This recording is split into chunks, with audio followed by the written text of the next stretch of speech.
The fire crackled in the stone hearth, casting dancing shadows across the weathered face of a man who had seen 62 winters come and go. Ethan Thornfield sat motionless in his leather chair, gnarled hands wrapped around a tin cup of coffee that had long since gone cold. The Montana night pressed against the windows of his ranch house, wind howling like a ghost, searching for passage into the warmth within. His eyes, still sharp despite the years, fixed on the flames. Behind him, hanging on the wall of rough-hewn pine, was a photograph in a simple wooden frame. The image, captured by a traveling photographer in the summer of 1888, showed a family. A weathered rancher standing beside a beautiful native woman, 5 children arranged around them like flowers in a careful garden, and in the corner of the frame, barely visible, the massive head of a horse whose eyes seemed to hold ancient wisdom. Ethan's lips moved, forming words that had waited 20 years to be spoken aloud. People say destiny is just coincidence dressed up in Sunday clothes, but I know different. I know destiny has hooves and knows the path through a blizzard when a man's eyes see nothing but white death. His fingers traced the rim of the cup, remembering. Destiny doesn't knock polite on your door.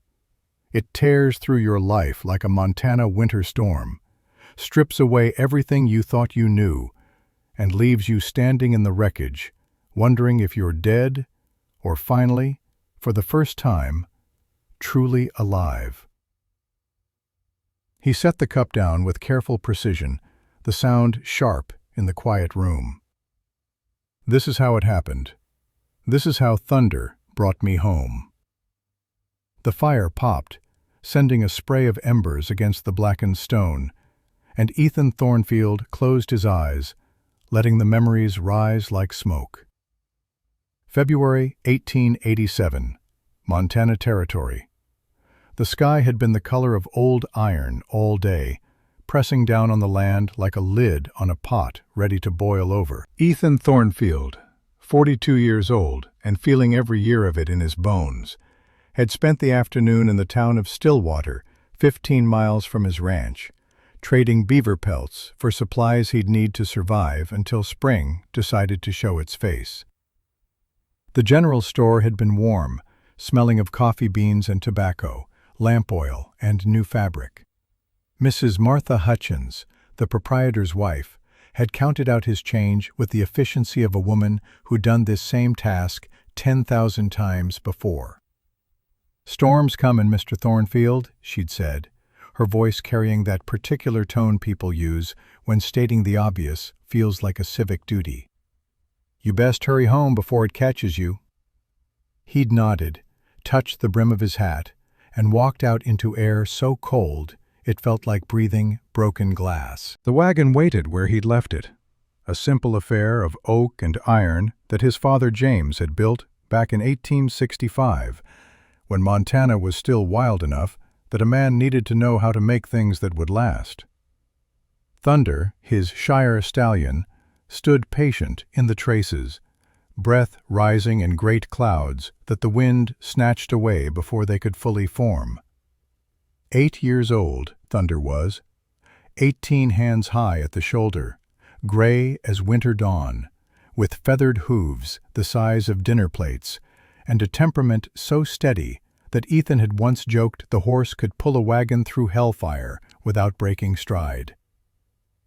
"Time to go home, old friend," Ethan said, climbing onto the wooden bench seat.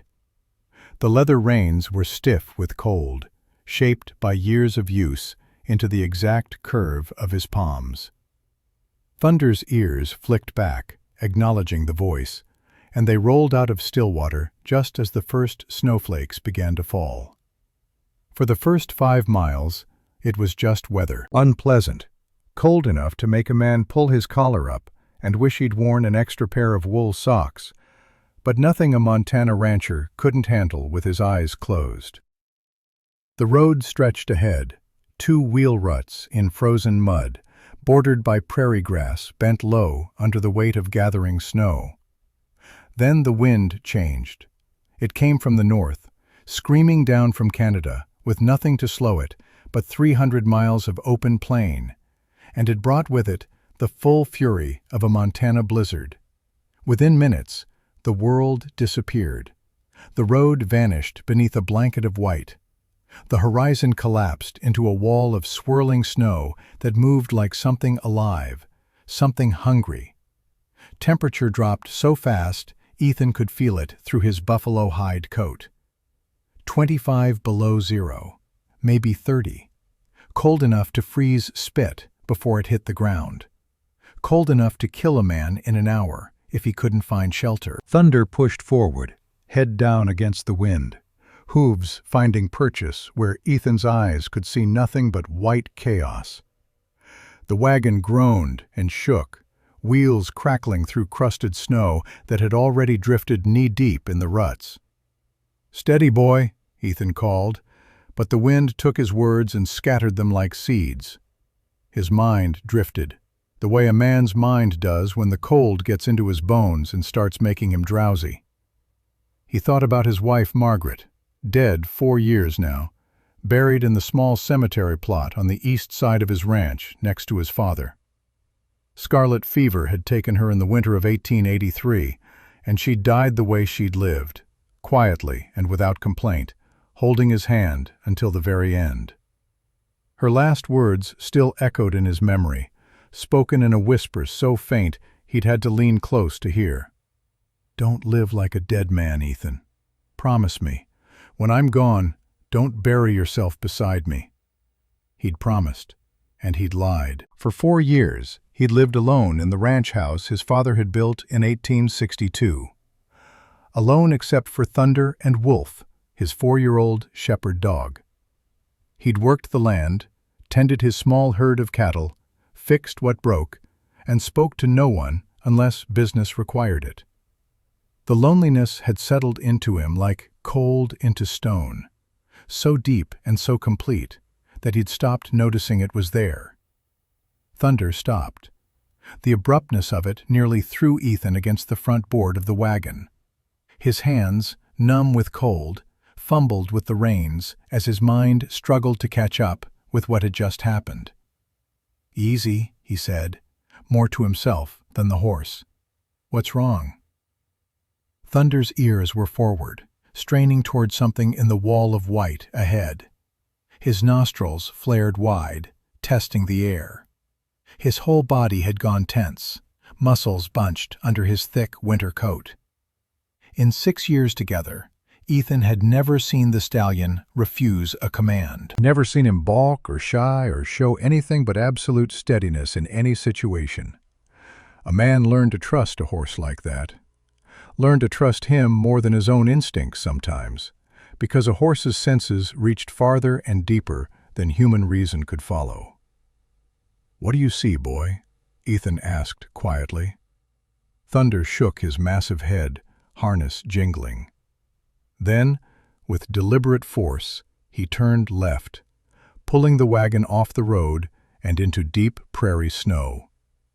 Ethan's first instinct was to pull back on the reins, to force the horse back onto the path home. His ranch was east. The fire he'd banked before leaving would be down to coals now, but there'd be enough heat left to kindle it back to life. There was food in his larder, a full woodpile, and walls thick enough to keep out the worst of the storm. Safety was east. Thunder was pulling west, into open country where there was nothing but frozen prairie for miles. The memories rose unbidden. His father's voice, rough as sandpaper, speaking words that had been spoken on a summer afternoon when Ethan was just 15. "Son, when a good horse refuses to go where you point him, it's because he sees something you don't. You can fight him, and maybe you'll win, but maybe what he sees is the thing that would have killed you. Trust your horse before you trust yourself." James Thornfield had died in 1883, 2 months after Margaret. Heart gave out while he was mending fence on the North 40. Ethan had found him sitting against a post, tools still in his hands, eyes closed like he'd just decided to take a rest. At 68 years old, His father had looked peaceful. Ready. Ethan loosened the reins. "All right," he said into the wind. "Show me." Thunder lunged forward, throwing his weight into the traces with renewed purpose. The wagon lurched and swayed, wheels grinding through snow that was now nearly 3 feet deep. Twice they bogged down, and twice Ethan had to climb down into the freezing hell of the storm, take up the wooden lever he kept strapped to the wagon bed, and use it to pry the wheels free while Thunder waited with the patience of stone. His hands were going numb. His face felt like raw meat. Ice had formed in his beard, and every breath was a knife of cold straight into his lungs. 20 minutes passed, maybe 30. Time lost meaning in the white chaos. Then Wolf started barking. The dog had been lying quiet in the wagon bed, conserved heat the way animals do when survival depends on it. But now he was on his feet, barking with a tone Ethan had never heard before. Not aggressive, not afraid. Something else. Something urgent. Thunder stopped again. Through the swirling snow, Ethan saw movement. At first, his cold, addled brain couldn't make sense of it. Just a dark shape, bent and struggling, appearing and disappearing in the veils of white. Then the shape separated into distinct forms, and Ethan's heart clenched in his chest like a fist. A woman, native from the look of her buckskin dress and the long black hair that whipped around her face. She was staggering through knee-deep snow, clutching something wrapped in a thin wool blanket against her chest. Behind her, strung out in a ragged line, were 4 small girls. The oldest couldn't have been more than 9. She walked with grim determination, holding the hand of a younger sister with one hand while using the other to push against the wind. Behind them came 2 more children, the smallest barely able to keep her feet, clinging to her sister's skirt like it was the only solid thing left in the world. They were dying. Ethan could see it in the way they moved, in the deathly pale color of their lips, in the slow-motion quality of their struggle. Another 20 minutes in this storm, maybe less, and the cold would take them down. The snow would cover them. By morning, they'd be nothing but shapes under white blankets, frozen solid as the ground. Ethan jumped down from the wagon, his boots sinking deep. Wolf leaped after him, but instead of barking now, the dog moved forward, slowly, deliberately, tail low and head down, in a posture of absolute non-threat. The woman saw them. Her head snapped up, and even through the snow, Ethan could see the fear that flashed across her face. She stumbled backward, nearly falling, clutching the bundle tighter to her chest. "Stay away!" Her voice was raw, broken by cold and exhaustion, but fierce. "Stay back!" The oldest girl moved instantly, stepping in front of her mother, placing her small body between the woman and these strangers who had materialized out of the storm like spirits. Her face was set in lines too hard for a child, eyes dark and watchful, and ready to fight even though she was shaking so badly her teeth chattered. Wolf stopped 3 feet from them. He lowered himself to the ground, belly in the snow, and made a sound that was somewhere between a whine and a croon. His tail swept back and forth, slow and gentle. The oldest girl stared at the dog. Her fierce expression cracked just a little. She reached out one trembling hand, and Wolf inched forward, pressing his head into her palm. The girl's face crumpled. A sob broke from her throat, and she sank to her knees in the snow, both arms going around the dog's neck. Ethan raised his hands, palms out, moving as slowly as if you were approaching a wild thing that might bolt at any sudden motion. "Ma'am," he said, pitching his voice to carry through the wind, but keeping it low, calm. "My name is Ethan Thornfield. I have a cabin 2 miles east of here. You and your children will freeze to death if you stay out here." The woman didn't answer. She was staring at him, at Thunder, at Wolf, and Ethan could see the calculation happening behind her eyes. Desperation warring with fear. Need fighting against a terror so deep it had worn grooves into her soul. "Mama," the oldest girl said, her voice muffled against Wolf's fur. "He's not like Papa. His eyes are different." Something in those words hit Ethan like a physical blow. He'd heard enough in his life to recognize what lay beneath them. The kind of fear that came from living with violence. The kind of wariness that only made sense if home had become a place of danger instead of safety. The woman looked at Thunder.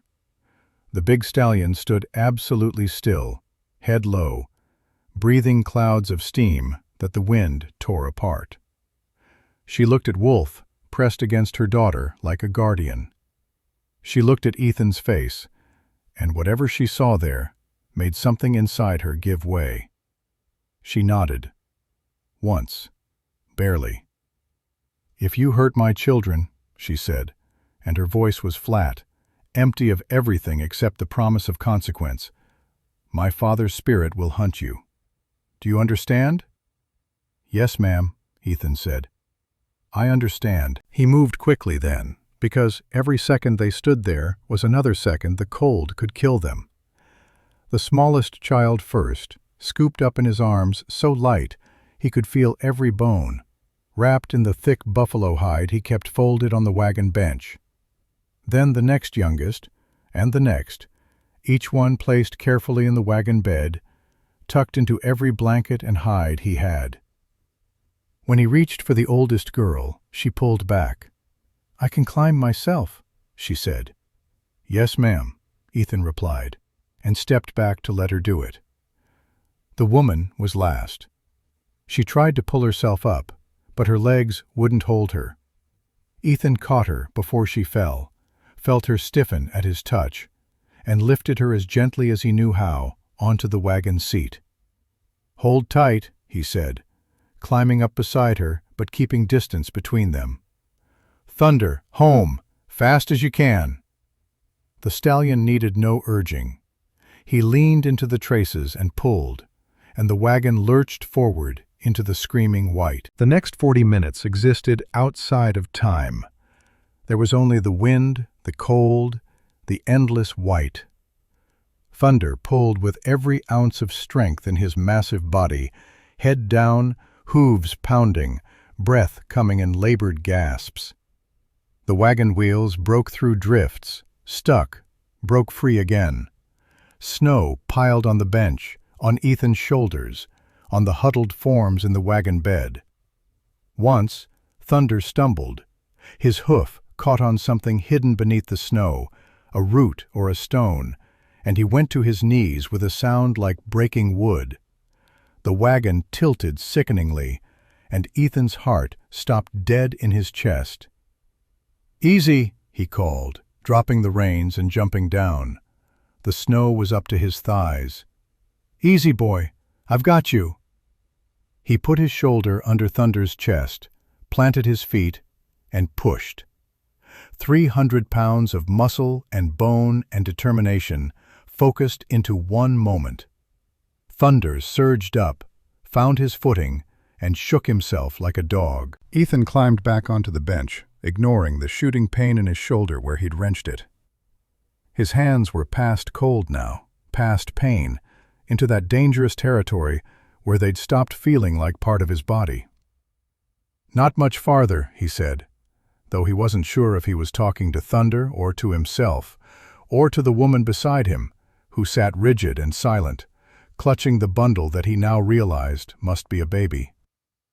Then, like a miracle, a dark shape emerged from the white. The cabin, his cabin, one story, built from pine logs his father had cut and peeled and fitted together with the precision of a man who knew winter in Montana didn't forgive sloppy work. Smoke still rose from the stone chimney, a thin gray line that meant the fire hadn't died completely. Ethan pulled Thunder to a stop in front of the door, jumped down, and moved fast. The children first, carried one by one into the cabin's warmth. Then the woman, who'd finally reached the end of her strength and sagged against him without protest. Inside, the fire was down to sullen coals glowing in the stone hearth. Ethan fed it kindling, then larger pieces of split pine, coaxing it back to life while the family huddled near, too cold to do anything but shake. The cabin was simple.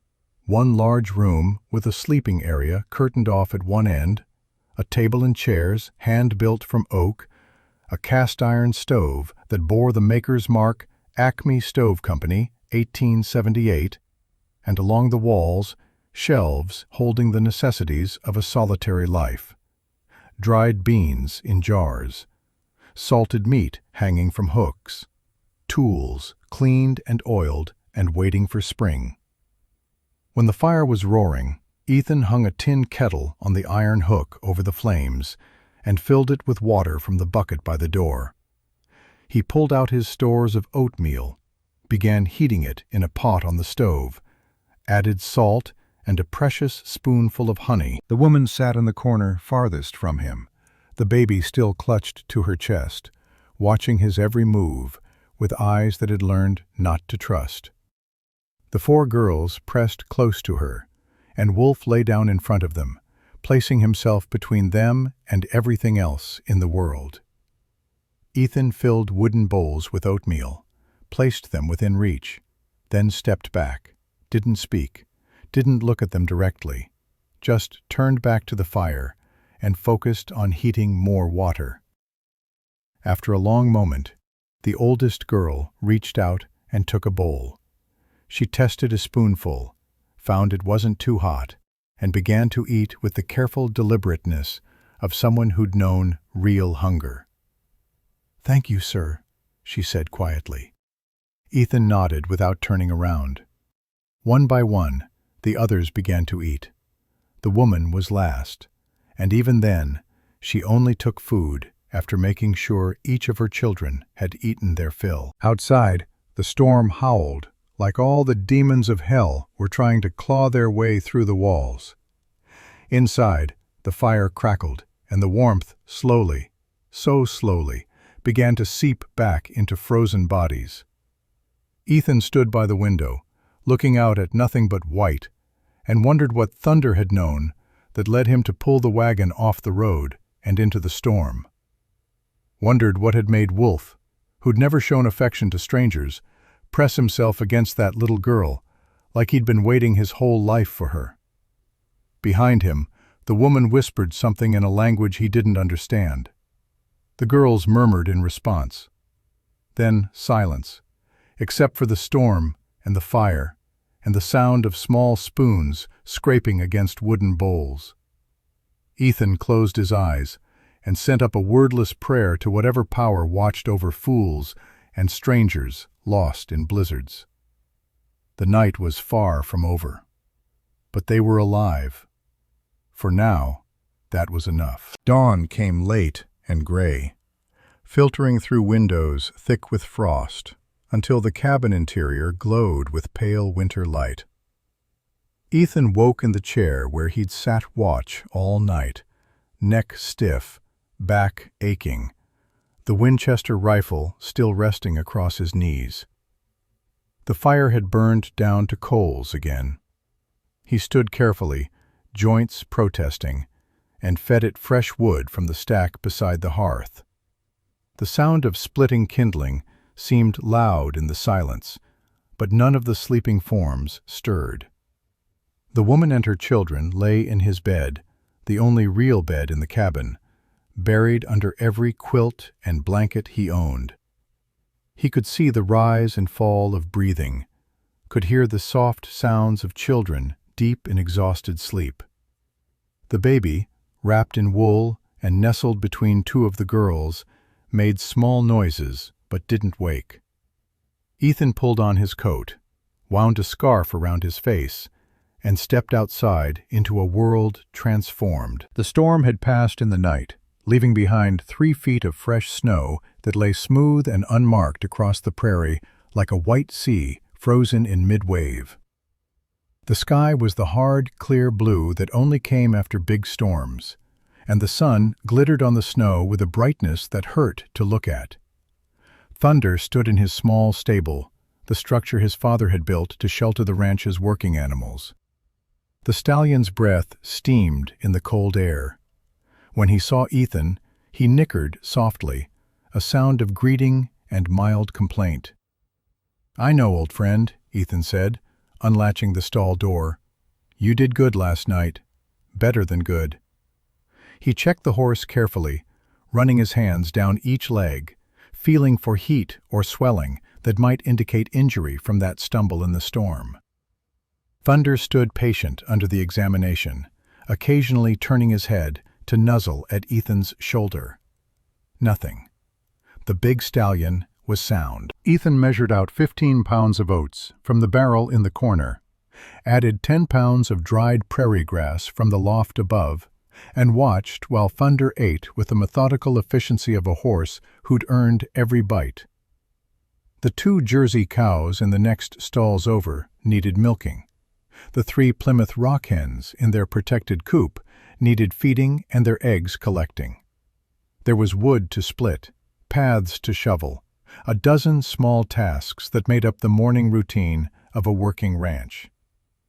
Ethan lost himself in the work, the familiar rhythm of it, the way it quieted his mind and focused his thoughts on simple, solvable problems. His shoulder still ached where he'd wrenched it lifting Thunder, but pain was just information. It would heal. By the time he came back inside, carrying a pail of fresh milk and 4 eggs carefully wrapped in a cloth, the sun was fully up and the cabin had begun to warm. The oldest girl was awake. She sat on the edge of the bed, carefully not looking at him, her body positioned between Ethan and her sleeping family. "Morning," Ethan said quietly, setting the milk pail on the table. "Morning, sir." Her voice was steady, but he could see the tension in her shoulders, the way her hands were clenched in her lap. "You can call me Ethan, or Mr. Thornfield if you prefer." She nodded, but didn't speak. Ethan moved to the stove, began preparing breakfast. Pancakes, because he had flour and the eggs and milk were fresh. He worked in silence, mixing batter in a ceramic bowl, heating the cast-iron skillet until a drop of water danced across its surface. "What's your name?" he asked, without turning around. A long pause, then, "Sarah." "That's a good name." "My mama named me for a woman in the Bible who waited a long time for something good to happen." Ethan flipped the first pancake. "Did something good happen to her? The Bible woman?" "Yes, sir. Eventually." He nodded, sliding the pancake onto a tin plate. "I hope the same for you, Sarah." The other children woke one by one as the smell of cooking food filled the cabin. The second oldest, maybe 7, with braids that had come loose in the night. The third, around 5, who watched Ethan with enormous dark eyes and stayed pressed close to her mother. The youngest, barely more than a toddler, who seemed too exhausted still to do much more than cling to the nearest sister. The woman woke last. Ethan saw the exact moment consciousness returned, saw her eyes snap open and her body go rigid as she remembered where she was. She sat up slowly, the baby stirring against her chest, and her gaze swept the cabin before landing on him. "Good morning, ma'am," Ethan said, keeping his voice level and his movements slow as he placed a plate of pancakes on the table. "There's food when you're ready. No rush." She didn't respond, just watched him with those dark, wary eyes while he set out tin cups and poured milk, placed the small crock of honey in the center of the table, stepped back to give them space. Sarah stood first, helping her sisters to the table. They climbed onto the chairs his father had made from oak, feet dangling, and stared at the food like they weren't quite sure it was real. "Go ahead," Ethan said. "Eat your fill." The second oldest, the one with loose braids, reached for a pancake. Ethan saw her glance at her mother first, saw the woman give a tiny nod before the girl took a bite. Her eyes went wide. "Lizzie," the woman said softly, and the girl nodded, swallowing. "Thank you, sir." One by one, the others began to eat. Sarah helped the youngest, the little one who could barely hold a fork, cutting her pancake into small pieces and making sure she ate slowly. The woman was last again. She held the baby, who Ethan could now see was a boy, maybe 6 months old, with his mother's dark eyes and a crown of fine black hair. She ate with one hand, mechanically, her attention divided between the food and watching Ethan's every movement. He understood. Trust wasn't something you could ask for. It was something you had to earn, minute by minute, by proving yourself safe. When they'd finished, when the plates were empty and the milk drunk, Ethan cleared the table without comment. He heated water for washing, left clean cloths and a bar of soap within reach, and went back outside to give them privacy. The day passed in careful silence. Ethan worked on small repairs, sharpening tools, checking his stores, anything that needed doing but kept him visible through the windows so they could see where he was. The woman and her children stayed inside, and he didn't intrude. It was late afternoon when he came in to stoke the fire and found the woman standing in the center of the room, holding something in her hands that made her whole body shake. A blanket. Wool, dyed a deep navy blue, with an intricate pattern worked in yellow and red thread along the edges. Lightning bolts arranged in a zigzag, each one perfect, each one identical. The kind of work that took months to complete, that required skill passed down through generations. The woman's face was white as the snow outside. Her lips moved, forming words that had no sound, and her hands gripped the blanket so tight her knuckles showed bone white. "Where?" she whispered, and her voice broke. "Where did you get this?" Ethan felt the floor drop out from under him. He knew that blanket, had known it for 10 years, had carried it like a weight around his neck, a reminder of a debt he could never repay and a guilt he couldn't escape. "Ma'am?" he said slowly. "I can explain." She turned to face him, and the look in her eyes was raw agony. "This is my father's blanket. My mother and I made this for him when I was 12 years old. The lightning path pattern, our family's mark. He wore it the day he left to go hunting elk in the winter of 1877. Her voice rose, cracking with 10 years of unanswered questions. "He never came home. They searched for a week and found nothing. No body, no trace. My mother died 4 years later, still not knowing what happened to him." She took a step toward Ethan, holding the blanket out like an accusation. "So I will ask you one more time, and I want the truth. Where did you get my father's blanket?" Sarah had stood up, placing herself between her mother and Ethan again, but her face was confused now, uncertain. The other girls huddled together by the bed, eyes wide. Ethan looked at the blanket, looked at the woman whose father had saved his life at the cost of his own, looked at the children who were the grandchildren of the man who'd died so a stranger could live. "Your father's name was William Morningstar," he said quietly. The woman gasped, staggered, caught herself against the table. "How do you know that name?" "Because I'm the man he saved, and I'm the reason he's dead." The silence that followed was absolute. Even the fire seemed to quiet, as if the world itself was holding its breath.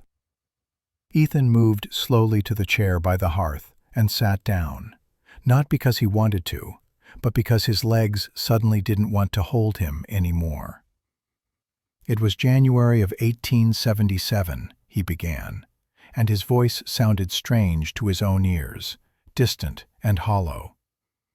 10 years ago this month, I was 32 years old, hauling 200 pounds of beaver pelts to Stillwater, worth about $400. Big money back then, enough to buy seed for spring planting and pay off some debts. He stared into the fire, watching the flames dance. I was coming through Beartooth Pass when the ice got me. The road was pure ice under a dusting of snow. Didn't see it until the wheels started sliding. The wagon went over, rolled down about 20 feet before a tree stopped it. The axle broke clean through, and the wagon bed came down on top of me, pinned my left leg. His hand unconsciously moved to his left boot, where beneath the leather, 2 toes were missing, claimed by frostbite that night. It was 30 below, maybe colder. I couldn't move, couldn't free myself. I shouted until my voice gave out, but there was nobody coming. That pass sees maybe 2 people a month in winter. The woman had sunk into a chair, the blanket still clutched in her hands. Sarah stood beside her, one hand on her mother's shoulder, listening with an intensity that seemed too old for her young face. I was starting to drift, Ethan continued. That's what happens when you freeze. You get sleepy. Start to feel warm even though you're dying. I'd pretty much accepted it, made my peace. Then I heard a voice. He closed his eyes, remembering. Your father came walking out of the woods like an angel. Big man, strong, with gray in his hair and hands that knew how to work. He climbed down to where I was trapped, looked at the situation, and didn't waste time on words. He found a branch, 6 feet long and thick as my arm, wedged it under that axle, and pried it up with everything he had. Ethan's throat tightened. Pulled me out. I couldn't walk, couldn't feel my feet anymore.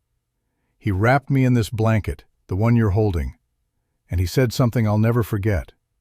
He said, "My daughter Ayanna made this with her mother. It will keep you warm." The woman, Ayanna, made a sound like something breaking.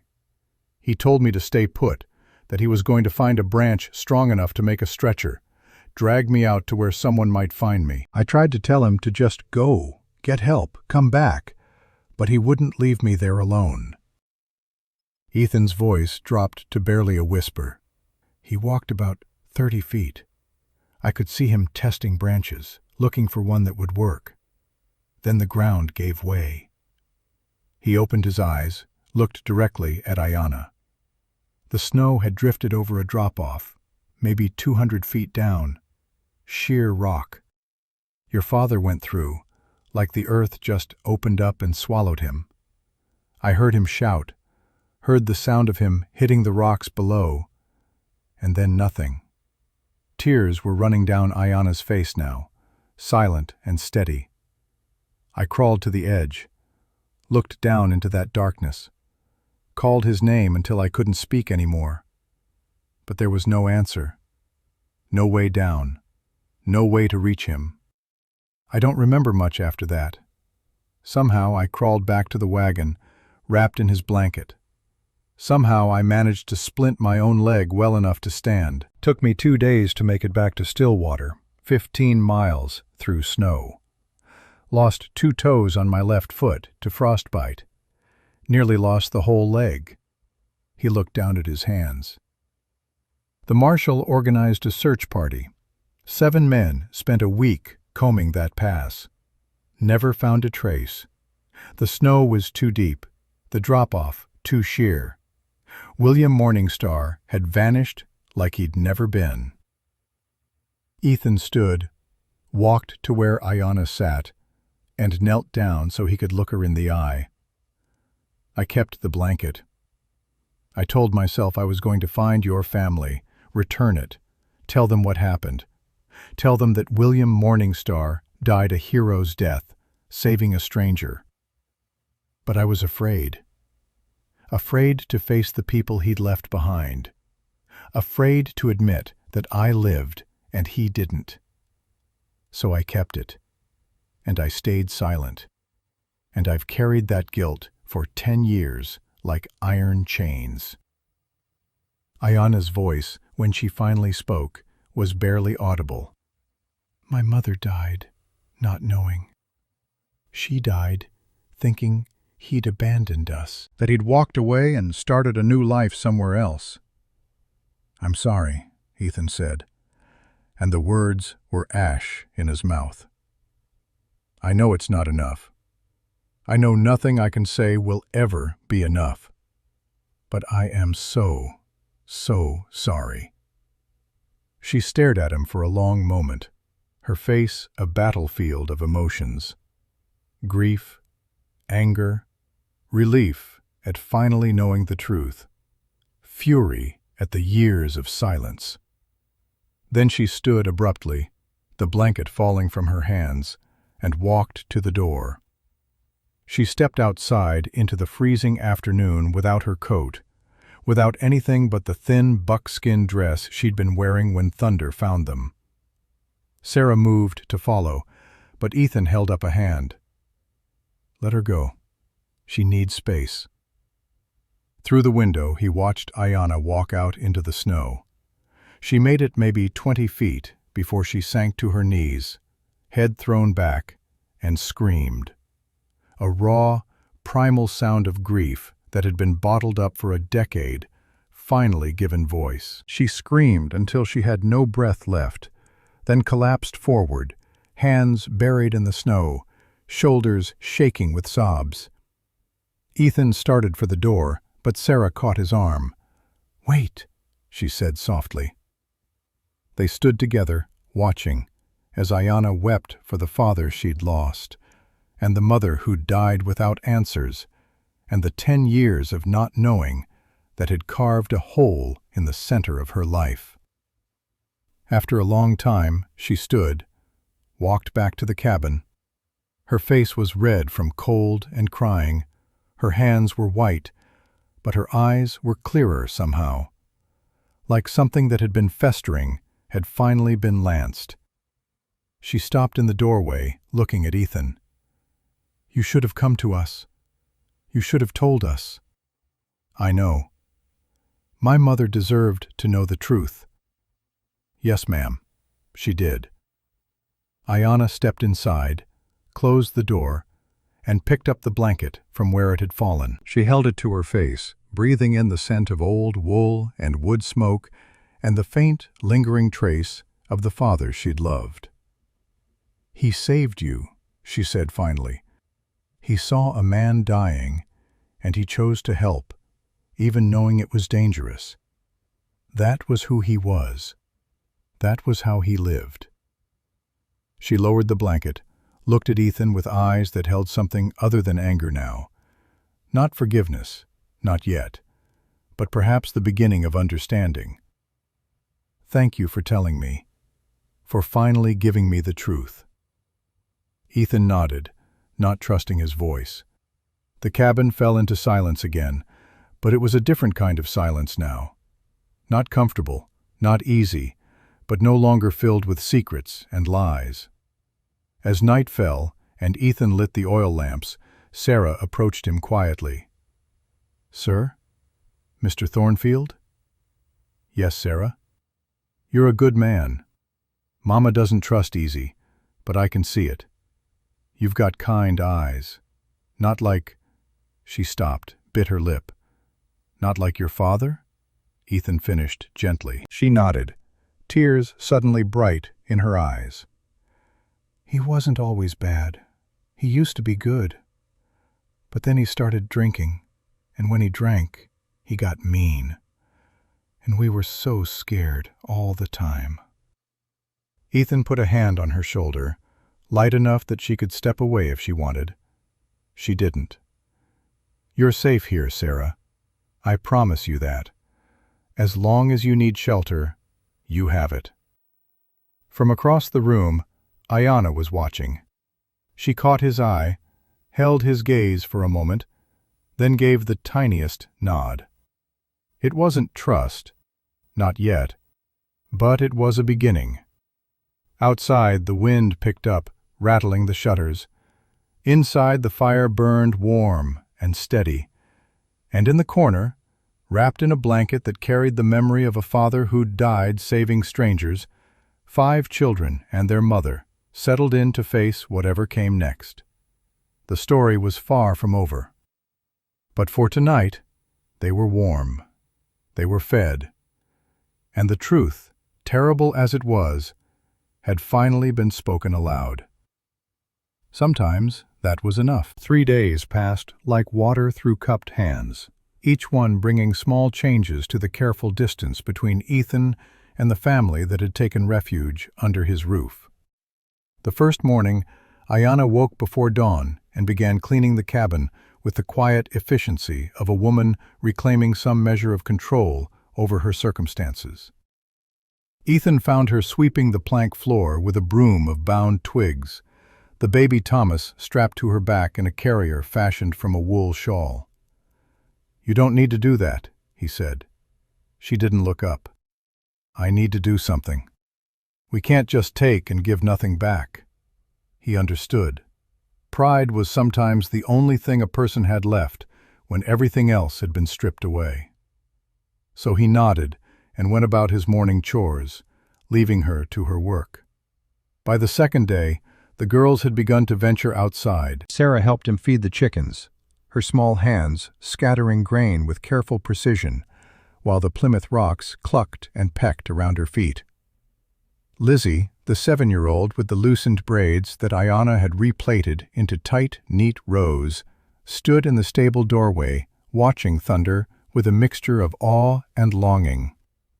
"You can pet him if you want," Ethan said, pitching his voice low so as not to startle her. "He's gentle as a lamb, big as he is." Lizzie glanced back toward the cabin, seeking permission that wasn't there to give, then took 3 hesitant steps forward. Thunder lowered his massive head, blowing warm breath that stirred her hair, and the girl's face split into a smile so bright it could have lit the whole barn. Mary, the 5-year-old with enormous dark eyes, preferred Wolf's company to any humans.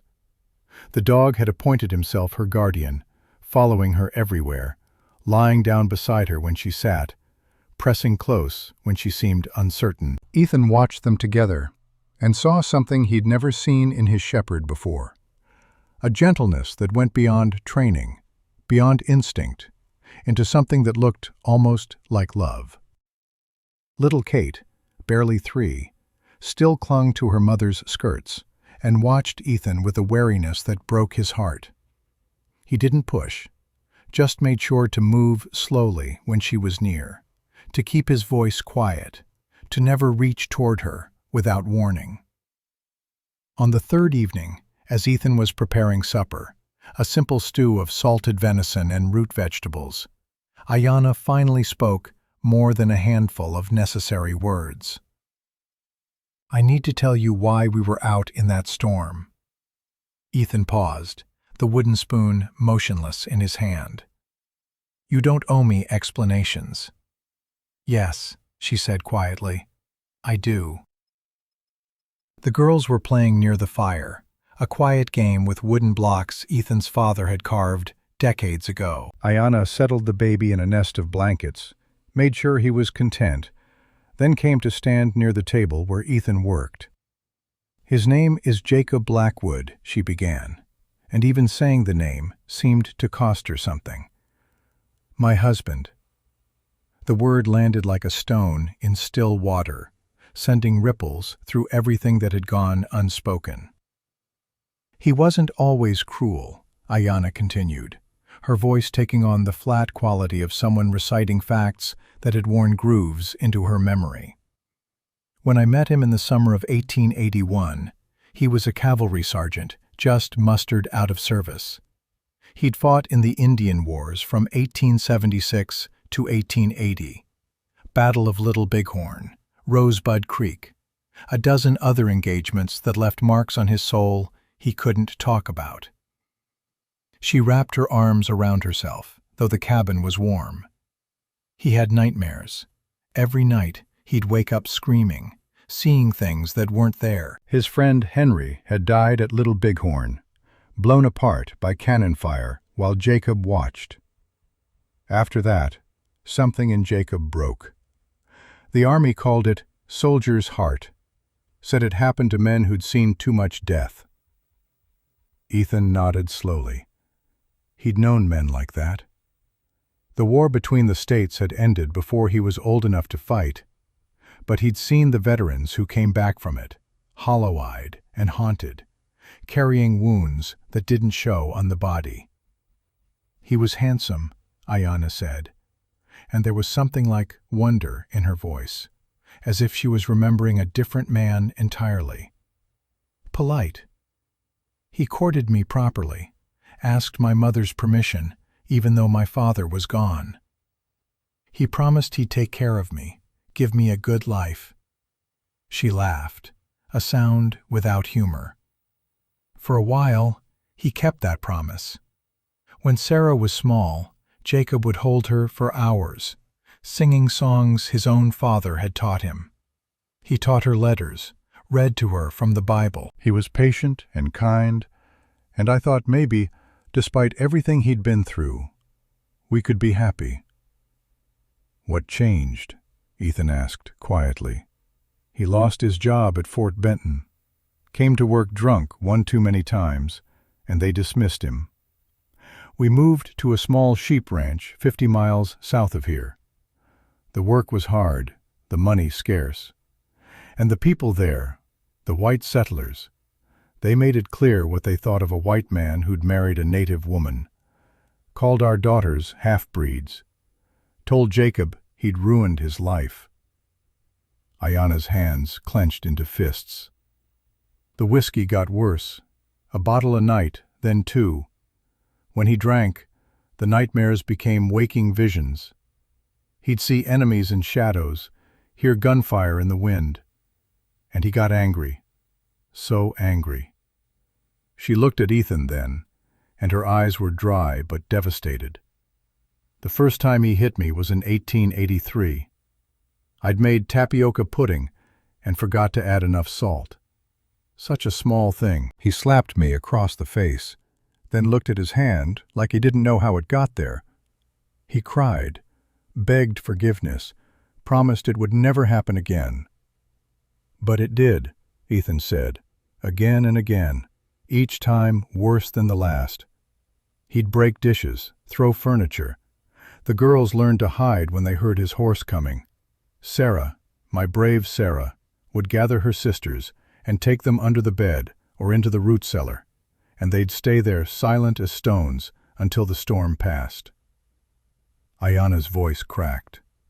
He wanted sons, kept saying that's what a man needed, strong boys to work the land and carry his name. Every time I gave birth to another daughter, his disappointment grew. When Thomas finally came last summer, Jacob was happy for maybe 2 weeks. Then he started saying the boy had come too late, that he'd wasted his best years raising useless girls. Ethan felt rage building in his chest, cold and controlled. Did he hurt the children? Not with his fists, not often, but words can break bones that never heal. He told Sarah she was the reason we were poor, told Lizzie she was too stupid to learn anything, made Mary cry by saying she was ugly. Kate was too young to understand the words, but she understood the tone. Ayanna drew a shaking breath. 2 weeks ago, he came home so drunk he could barely stand. I'd forgotten to mend a tear in his work shirt. He grabbed my hand, bent my fingers back until 2 of them broke.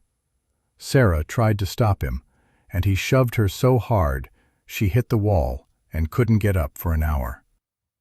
She held up her right hand, and Ethan could see the 4th finger was crooked, healed wrong. That night I knew. If I stayed, he would kill me, or kill one of the children, or I would kill him in self-defense and hang for it. So I waited until he passed out, gathered what I could carry, and we ran. Into the storm, Ethan said. Into the storm. I thought we could make it to the Crow Reservation, to my mother's people, 30 miles south. But the snow came so fast, so heavy, we got turned around, lost the road. I knew we were dying. I'd accepted it. Then thunder found us.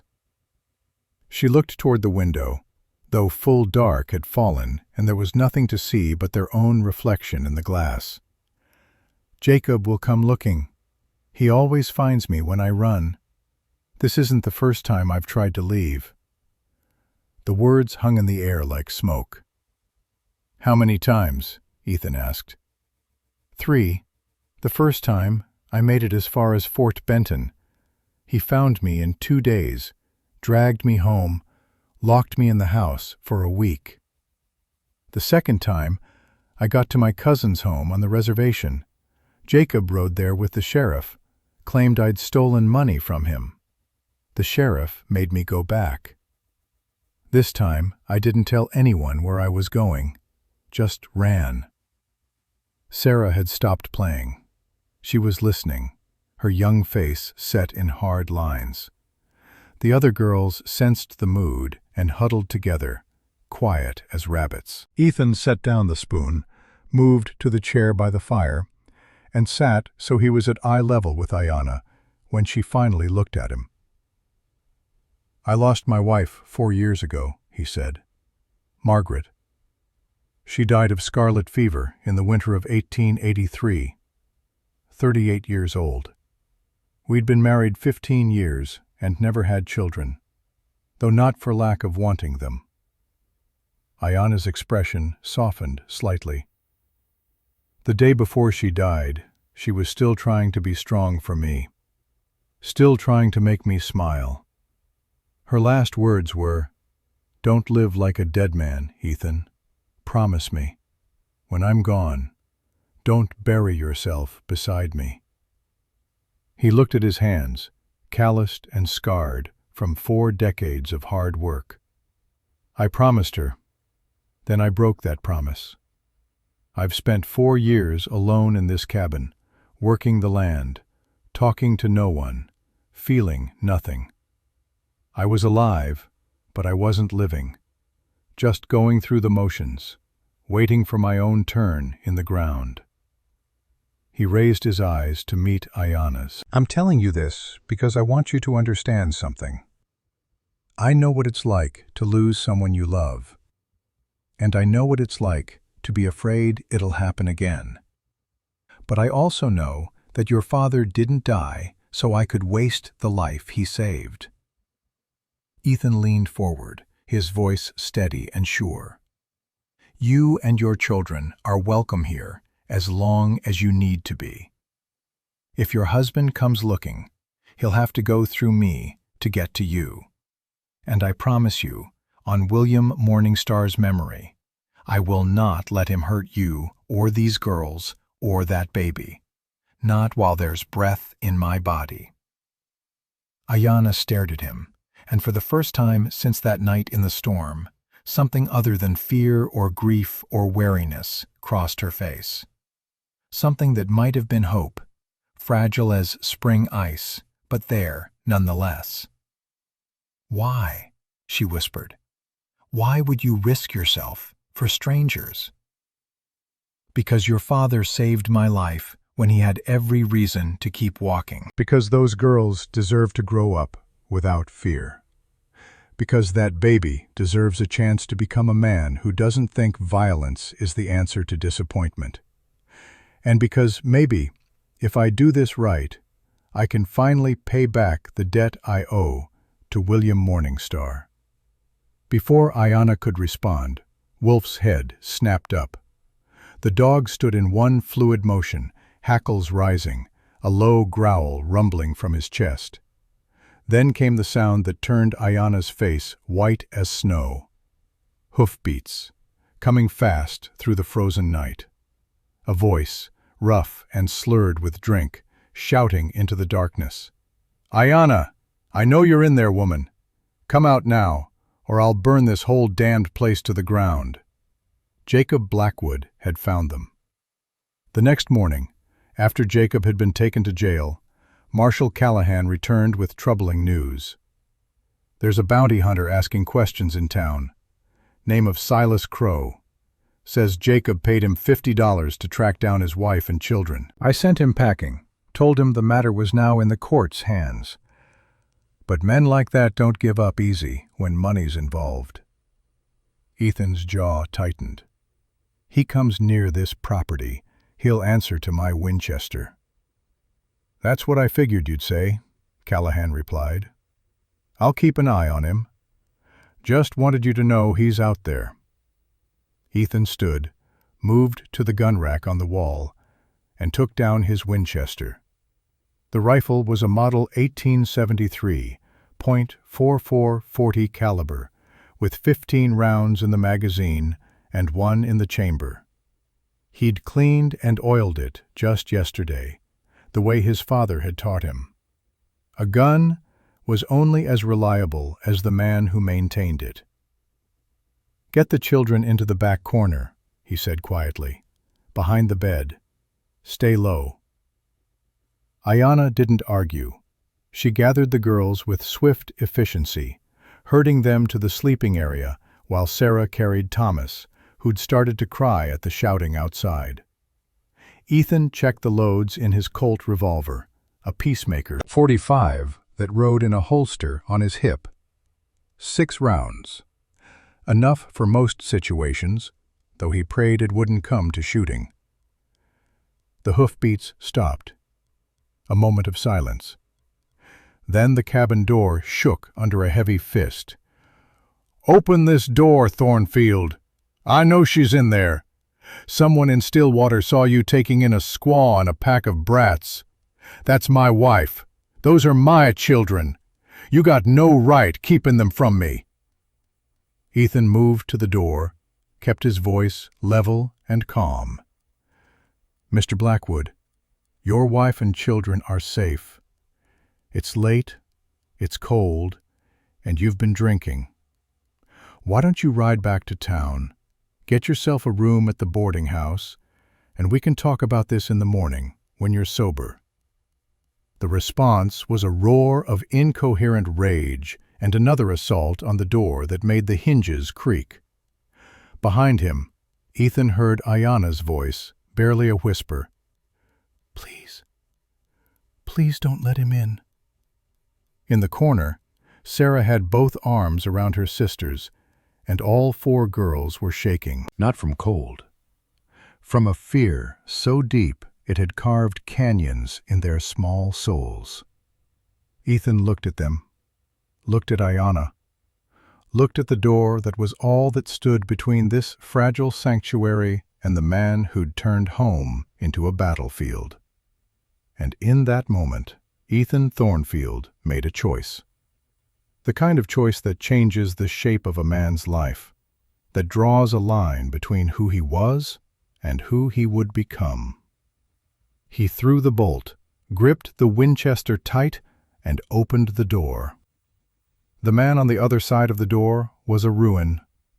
Jacob Blackwood stood swaying in the snow, tall and broad-shouldered, but carrying himself like a structure whose foundation had crumbled from within. His clothes were mismatched, a cavalry coat from his army days hanging open over a stained work shirt, boots caked with frozen mud. His face, which might have been handsome once, was bloated and red from years of hard drinking, and his eyes held the unfocused glaze of a man who was 3/4 drunk and working on the rest. But drunk or not, he had a Colt revolver in his right hand, and it was pointed directly at Ethan's chest. "Where is she?" Jacob's words slurred at the edges, running together like wet paint. "Where's my wife?" Ethan stood in the doorway, Winchester held low but ready, blocking the entrance with his body. Behind him, he could hear the sound of Ayanna trying to quiet the baby's cries, the whispered reassurances she gave her daughters in a language Ethan didn't understand. "Your wife and children are safe," Ethan said again, keeping his voice steady. "That's all that matters right now. Put the gun down, Jacob. Let's talk like men." Jacob laughed, a bitter sound that held no humor. "Talk? You want to talk? About how you stole my family? About how some stranger thinks he can keep what's mine?" "They're not property," Ethan said quietly. "They're people, and they're afraid of you." Something flickered across Jacob's face. Pain, maybe, or shame. There and gone so fast, Ethan couldn't be sure he'd seen it at all. Then the anger came roaring back, fueled by whiskey and wounded pride. "You don't know nothing about it," Jacob snarled. "You don't know what it's like, living with the screams in your head, seeing your friends die over and over every time you close your eyes. You don't know what it's like to come home to a wife who looks at you like you're a monster, and children who hide when they hear your voice." "You're right," Ethan said. "I don't know. But I know you're scaring those little girls. I know your wife's hand is still crooked from where you broke her fingers, and I know that whatever hell you've been through doesn't give you the right to make a hell for them." Jacob's gun hand trembled. For a moment, Ethan thought he might lower the weapon, might step back from this edge they were both teetering on. Then Jacob's face twisted, and he raised the Colt higher. "Get out of my way, old man, or I'll put a bullet through you and step over your corpse to get what's mine." In the stable 20 yards away, thunder whinnied, high and sharp. The big stallion slammed against his stall door hard enough that the sound cracked through the frozen air like a gunshot. Wolf, pressed against Ethan's leg, bared his teeth and growled with a sound that came from somewhere primal and dangerous. Jacob's eyes flicked toward the noise, just for a second, just long enough. Ethan swept the Winchester up and squeezed the trigger. The shot went high and wide, exactly as he'd intended, punching through the night sky 6 feet above Jacob's head. The report was deafening in the stillness, echoing off the distant mountains and rolling back like thunder. Jacob jerked, stumbled backward, nearly fell. His own gun discharged, the bullet going wild into the snow. His horse, an Appaloosa gelding tied to the hitching post, reared and screamed.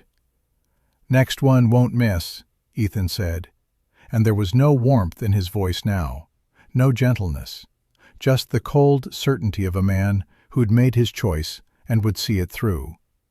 "Drop the gun, Jacob. Walk away. Come back when you're sober, and we'll talk." Jacob's face went purple with rage. He raised the Colt again, this time with both hands, to steady his aim, and Ethan knew with absolute clarity that the next few seconds would end in death. His or Jacob's, maybe both. Then a new sound cut through the night. Hoofbeats again, but different. Multiple horses, coming fast. A voice rang out, hard with authority. "Jacob Blackwood, lower your weapon. Do it now." 3 riders materialized from the darkness. The lead horse was a bay stallion, and its rider was a man Ethan recognized. Marshal James Callahan, 52 years old, with iron-gray hair and the kind of face that had seen too much of humanity's worst and stopped being surprised by any of it. Callahan had his own rifle out, a Winchester twin to Ethan's, and it was leveled at Jacob with the steady confidence of a man who'd been in more standoffs than he cared to count. "Marshal," Jacob said, and even drunk and furious, there was a flicker of uncertainty in his voice. "This man is harboring my wife, keeping my children from me. That's against the law." "Maybe," Callahan said, swinging down from his saddle with easy grace. "Or maybe your wife ran because she feared for her life. Maybe those children are safer here than they've been in years. Maybe you need to lower that gun before I'm forced to put a bullet in you. And I'd really rather not do that on a cold night when I could be home by my fire." The 2 riders with Callahan dismounted as well. Deputy Tom Warren, young and eager, and Dr. Eleanor Hayes, the only physician for 50 miles, and a woman who'd seen enough injuries in her practice to recognize abuse when it left its marks. "Jacob," Dr. Hayes said, and her voice was gentle despite the circumstances. "I treated Ayana's hand 2 months ago. You told me she'd caught it in a door. But I've seen enough broken fingers to know the difference between an accident and a hand that was deliberately bent back until the bones snapped." Jacob's gun wavered. His face worked through a dozen different expressions. Rage and shame and grief all tangled together into something that looked almost like agony. "She's my wife," he said, and this time his voice broke. "Those are my children. I love them. I just want them home." "Then prove it," Callahan said, quietly. "Put the gun down. Let us sort this out proper, with the law and a judge. If you're right, if this is all some misunderstanding, then the court will say so. But if you pull that trigger, Jacob, if you hurt Mr. Thornfield or force your way into that cabin, then you'll hang. And your children will grow up knowing their father died on the end of a rope." The words hung in the frozen air. For a long moment, nothing moved. Then, slowly, Jacob's arm lowered. The Colt dropped from his fingers and fell into the snow with a soft thump that sounded final as a coffin lid closing. Jacob's knees buckled. He sank down, hands covering his face, and began to sob. Great, wrenching sounds that seemed to tear themselves from somewhere deep in his chest. "I don't know what happened to me," he choked out. "I used to be a good man. I used to be strong. Now I'm just this broken thing that hurts everyone I touch." Dr. Hayes moved forward, knelt beside him in the snow. "There's a hospital in Denver," she said quietly. "A place that treats men with soldiers' heart. They might be able to help you. But first, you need to accept that you need help." Callahan gestured to his deputy. "Take him into town. Get him a cell where he can sleep it off. In the morning, we'll figure out the next steps." Warren moved to comply, helping Jacob to his feet with surprising gentleness. Jacob didn't resist. The fight had gone out of him, leaving behind only exhaustion and despair. As the deputy led Jacob toward the horses, the man turned back to look at the cabin. Ethan could see his face clearly in the moonlight reflecting off the snow, and what he saw there wasn't the rage of moments before, but something sadder and more human. "Tell them," Jacob said, his voice barely carrying. "Tell Sarah and Lizzie and Mary and little Kate. Tell them their papa is sorry. Tell them I love them, even if I'm no good at showing it. Tell them they deserve better than what I became." Then he was gone, led away into the darkness, and the night fell quiet again except for the wind and the crackling of ice in the trees. Callahan approached the cabin slowly, hands visible and empty. "Mr. Thornfield, I think we need to talk." Ethan lowered the Winchester. "Come inside, Marshal. It's too cold to stand on ceremony." Inside the cabin, Ayana and the children emerged from their hiding place. The girls clung to their mother, and Thomas had finally cried himself into exhausted sleep against her shoulder. Dr. Hayes entered behind Callahan, her practiced eye immediately taking in the frightened faces, the defensive postures, the way Sarah positioned herself between her mother and any potential threat. "Mrs. Blackwood," Callahan said, and his voice was surprisingly gentle. "I need to ask you some questions. But first, I need to know if you and your children are hurt." Ayana shook her head. "Mr. Thornfield has been kind to us. We're safe here." "I'm glad to hear it. Callahan pulled out a small notebook and a pencil. Now, I need you to tell me, in your own words, what happened. Why you left your husband. Why you were out in that storm with 5 children. So Ayanna told her story again, this time for the official record. She spoke quietly, without drama, reciting facts like reading from a ledger. The first blow, the broken dishes, the escalating violence, the night Jacob broke her fingers, the decision to run.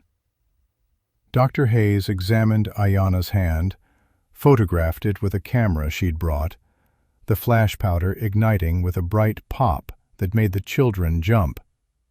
She checked the girls, too, finding old bruises on Sarah's shoulder, healing cuts on Lizzie's arms that she'd claimed came from thorns, but that had the straight edges of deliberate wounds. I've seen enough, Dr. Hayes said grimly. This is a clear case of domestic violence. Those children aren't safe with Jacob Blackwood. Not in his current state. Callahan nodded. Mrs. Blackwood, I'm going to recommend to Judge Blackburn that a hearing be held. We'll need to determine custody of the children and whether charges should be filed against your husband. How long? Ayanna asked. How long before he can come back? Until the judge rules otherwise, I'm placing a restriction on Jacob. He's not to come within a mile of you, these children, or Mr. Thornfield's property. If he violates that order, he'll be jailed immediately. Relief flooded Ayanna's face, so profound it was almost painful to witness. Thank you. Don't thank me yet, Callahan said. The hearing won't be easy.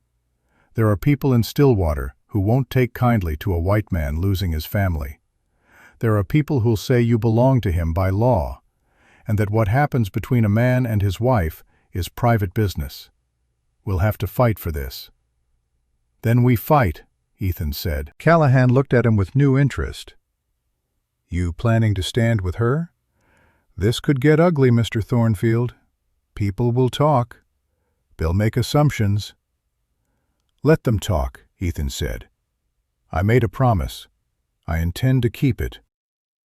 The marshal studied him for a long moment, then nodded. All right, then.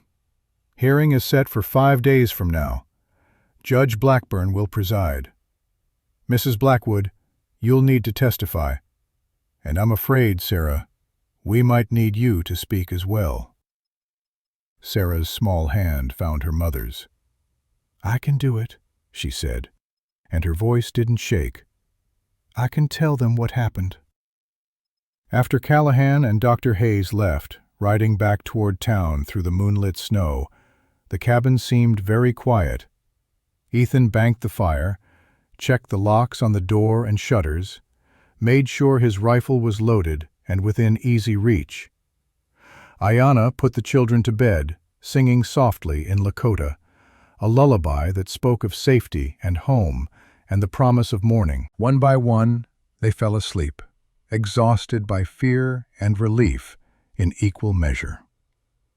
When she finally emerged from the sleeping area, Ayanna found Ethan sitting by the fire, staring into the flames with an expression she couldn't read. You didn't have to do that, she said quietly. You didn't have to stand between me and Jacob. You could have been killed. Yes, Ethan said, I could have. But your father stood between me and death once. Seemed only right to return the favor. She came to sit in the chair opposite his, the fire dancing between them. This isn't over. You know that. The hearing might not go our way, and even if it does, Jacob knows where we are now. He could come back. I know. So why? She leaned forward, urgency in her voice. Why risk everything for people you barely know? Ethan was quiet for a long time, watching the flames consume the wood, turning solid matter into heat and light and ash. When he finally spoke, his voice was soft. Years ago, my wife died. I buried her, And then I buried myself right alongside her. Stopped living. Stopped feeling. Just went through the motions, day after day, waiting for my turn to lie down in the cold ground. He looked at Ayanna. Then thunder led me to you and those girls, and for the first time in 4 years, I felt something other than emptiness. I felt needed. I felt like maybe I had a purpose beyond just surviving until I didn't anymore. His hand moved to the lightning path blanket, folded carefully on the table. Your father gave me back my life.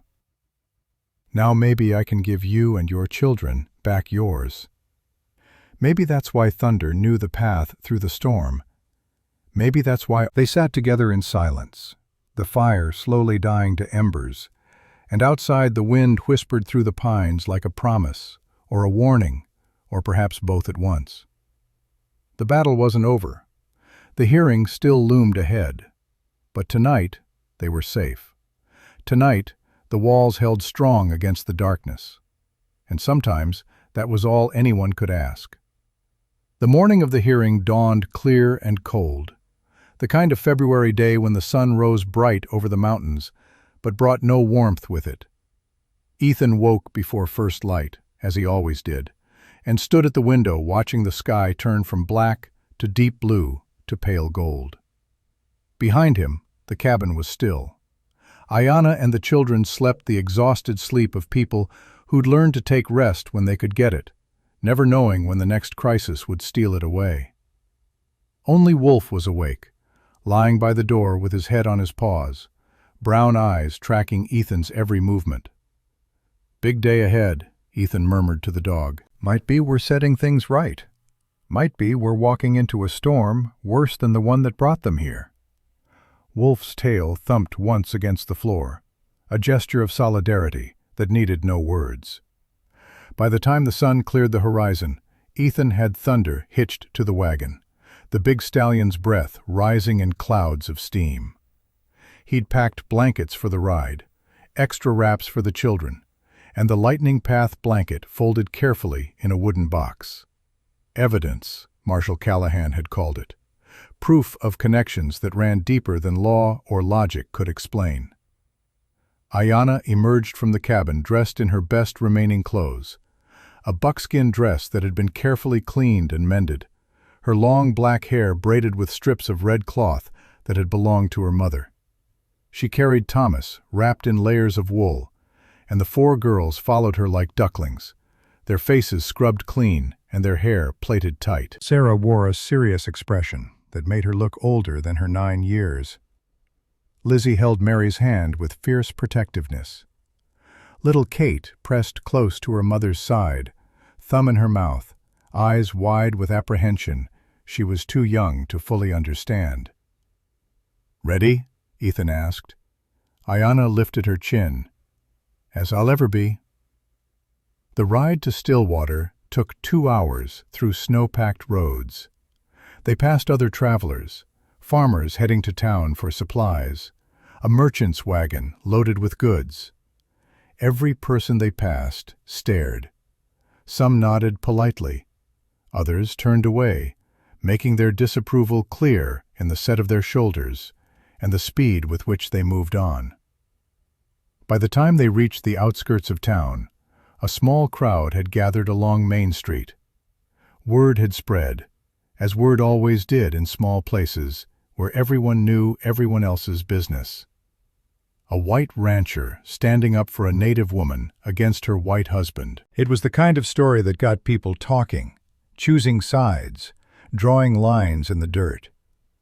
Mrs. Martha Hutchins stood outside her general store, arms crossed over her ample bosom, lips pressed into a thin line of disapproval. "Shameful," Ethan heard her mutter to the woman beside her.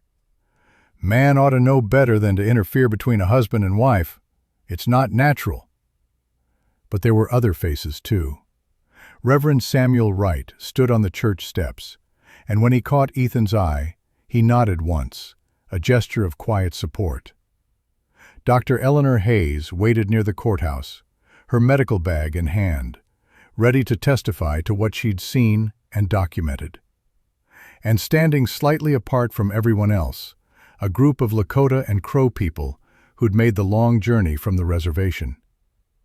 Ethan recognized Thomas Morningstar, Ayanna's younger brother, a lean man of 28, with his sister's eyes and their father's strong jaw. Beside him stood several elders, their weathered faces unreadable, wrapped in blankets against the cold. The courthouse was a simple building of whitewashed wood with a bell tower that doubled as the town's fire alarm. Inside, the air was thick with tension and the smell of too many bodies packed into too small a space. Every bench was filled, and people stood along the walls, craning to see. Judge Henry Blackburn sat behind a raised desk at the front of the room, a man of 62 years with white hair, a neatly trimmed beard, and eyes that missed nothing. He'd been a judge for 20 years, presiding over everything from property disputes to murder trials, and his reputation for fairness was matched only by his reputation for impatience with foolishness. He banged his gavel once. "Court is now in session. We're here to determine custody of the minor children of Jacob and Ayanna Blackwood, and to address charges of domestic violence. Mr. Whitmore, you're representing Mr. Blackwood?" Charles Whitmore stood. He was 45, expensively dressed for a frontier town, with the smooth confidence of a man who'd won more cases than he'd lost. "I am, Your Honor. And Mrs. Blackwood, I understand you have no legal representation?" Ayanna started to stand, but before she could speak, Reverend Wright rose from his seat. "Your Honor, if I may, while I'm not a lawyer, I'd like to offer myself as a character witness and advocate for Mrs. Blackwood. I've known this family for 3 years, and I believe the court should hear the full truth of their circumstances." Judge Blackburn considered this, then nodded. "I'll allow it, but keep your statements relevant, Reverend. This isn't a pulpit." "Understood, Your Honor." Whitmore began his case with the smooth efficiency of a man who'd rehearsed every word. "Your Honor, this is a simple matter that's been complicated by misunderstanding and outside interference. Jacob Blackwood is a decorated veteran of the United States Cavalry who served his country with honor for 4 years. He fought in some of the most brutal engagements of the Indian Wars, saw comrades die, and carries the invisible wounds that many soldiers bear. He paced before the judge's bench, hands clasped behind his back. When he returned from service, he did what any good man does. He married, started a family, worked hard to provide for them. Yes, he's struggled with drink. Yes, he's made mistakes. But what man among us hasn't stumbled? What man hasn't said things in anger he later regretted? Whitmore turned to face the crowd, his voice rising with practiced indignation. Mrs. Blackwood chose to leave her husband in the middle of a deadly blizzard, taking 5 children with her. She risked their lives, endangered them deliberately, and only survived through blind luck. Is that the action of a responsible mother? Or is it the action of a woman who's been influenced by others to abandon her lawful husband? He pointed at Ethan. Mr. Ethan Thornfield has inserted himself into this family's private affairs. He's harbored Mrs. Blackwood and her children, refused to send them home, and by his own admission, threatened Mr. Blackwood with violence. Now, I ask the court to consider his motives. Could it be that Mr. Thornfield, a lonely widower, has developed an inappropriate attachment to Mrs. Blackwood? Could it be that he's encouraged her to leave her husband for his own benefit? The courtroom erupted in whispers. Ethan felt his jaw tighten, felt the heat of anger rising in his chest, but he kept his face carefully neutral. Getting angry was what Whitmore wanted. Playing into the lawyer's narrative would only make things worse. Judge Blackburn banged his gavel. "Order! Mr. Whitmore, do you have evidence for these accusations, or are you simply speculating? I'm pointing out reasonable questions, Your Honor. Questions this court should consider before tearing a family apart. Noted. Anything else? Whitmore returned to his table. Just this, Your Honor. Mr. Blackwood has informed me that he's willing to seek treatment for his drinking problem. He's willing to attend a program for veterans with soldier's heart. He's willing to do whatever it takes to be reunited with his family. All he asks is the chance to make things right. He sat down, and the silence that followed felt heavy as wet snow. Judge Blackburn turned to Ayanna. Mrs. Blackwood, would you like to respond to Mr. Whitmore's characterization of events? Ayanna stood slowly, Thomas still in her arms. Her hands trembled slightly, but her voice, when she spoke, was steady. Your Honor, I didn't leave my husband because I was influenced by anyone. I left because I was afraid he was going to kill me or one of my children. She shifted Thomas to one hip, held up her right hand so the courtroom could see the crooked finger. 2 weeks ago, Jacob broke 2 of my fingers because I forgot to mend his shirt. When my daughter Sarah tried to stop him, he pushed her into a wall so hard she couldn't breathe right for an hour. Murmurs rippled through the crowd, some sympathetic, others skeptical. Before that, Ayanna continued, there were other times. Broken dishes thrown at my head. Nights when he came home so drunk, he didn't recognize his own children and called them terrible names. Days when we hid in the root cellar because we could hear him shouting from 100 yards away and knew what was coming. Her voice cracked, but didn't break. I ran into that storm because staying was more dangerous than freezing to death. I chose possible death over certain suffering. And if Mr. Thornfield hadn't found us, if his horse hadn't led him to where we were dying in the snow, then yes, we would have frozen. But we would have died free. She sat down, and the courtroom was absolutely silent. Judge Blackburn made a note in his ledger. Dr. Hayes, I understand you examined Mrs. Blackwood and her children? Dr. Hayes stood, carrying a folder thick with papers. I did, Your Honor. On the night of the incident with Mr. Blackwood at Mr. Thornfield's ranch, and again 2 days later in a thorough examination. She opened the folder, pulled out photographs. These images were taken using a camera with magnesium flash powder. They show Mrs. Blackwood's broken fingers, which have healed incorrectly due to lack of proper medical treatment. They show bruising on her wrists and upper arms, consistent with being grabbed forcefully. They show scarring on her back from what appears to be repeated blows with a leather strap. The photographs were passed to the judge, who examined them with an expression that grew steadily grimmer. The children, Dr. Hayes continued, show signs of chronic stress and malnutrition. Not starvation, but the kind of poor nutrition that comes from a household where money is spent on alcohol instead of adequate food. Sarah has bruising on her shoulders and upper back. Lizzie has what appear to be defensive wounds on her forearms. Mary shows signs of having been struck across the face at some point, leaving a scar near her eye. She closed the folder.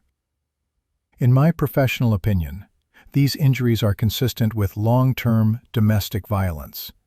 This isn't a case of occasional discipline gone too far.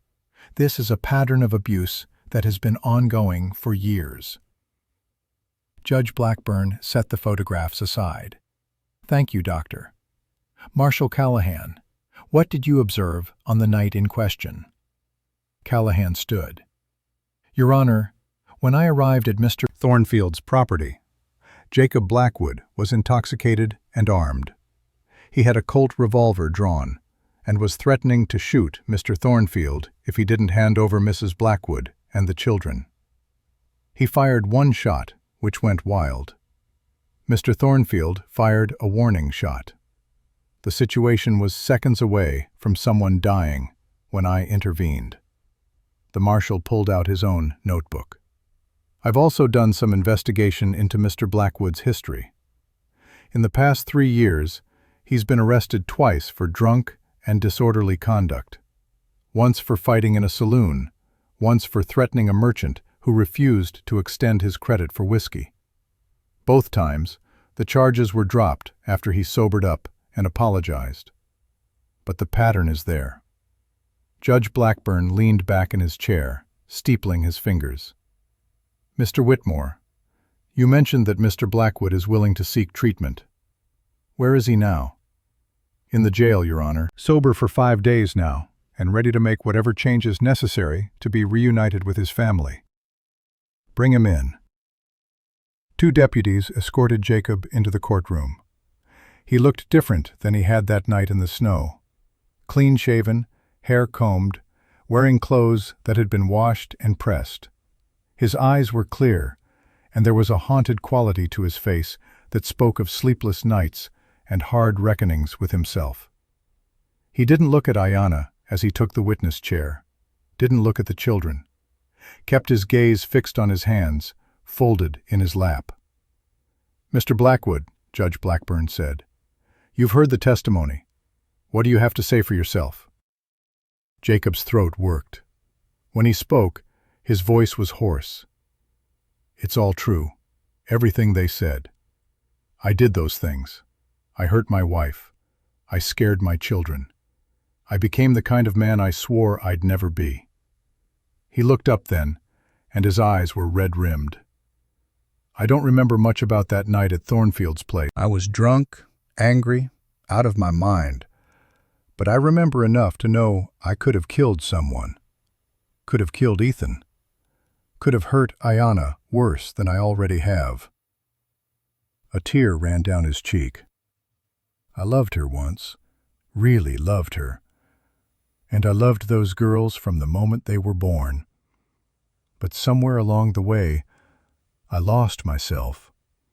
The war did things to my head, and the whiskey made it worse, and I just kept spiraling down until I couldn't see straight anymore. He wiped his face with the back of his hand. I'm not asking for forgiveness. I don't deserve it. I'm just asking for a chance to get help, to become sober, to become the kind of man who could, maybe, someday, be allowed to see his children again. Even if Ayanna never forgives me, even if she never wants to see my face again. I just want to know my daughters don't have to be afraid anymore. The courtroom was silent as a grave. Judge Blackburn turned to Ayanna. Mrs. Blackwood, do you have anything else you'd like to say before I make my decision? Ayanna stood, and this time there was no trembling in her hands. Your Honor, I want my children to be safe. I want them to grow up knowing that home is a place of peace, not violence. I want them to learn that a man's worth isn't measured by how much he can hurt people weaker than himself, but by how he protects them.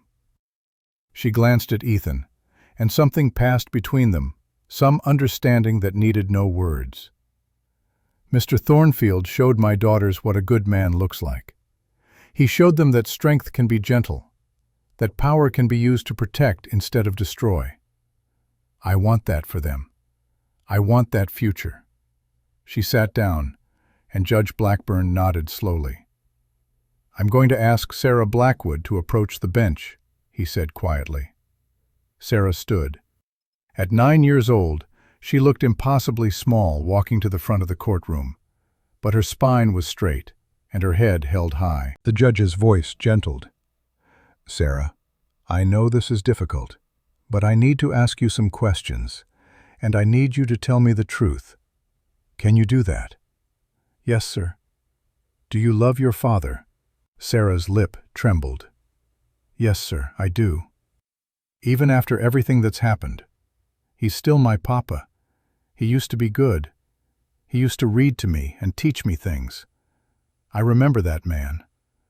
But I don't see him anymore when I look at him now. Judge Blackburn leaned forward. "Sarah, if I were to send you and your sisters back to live with your father, how would you feel?"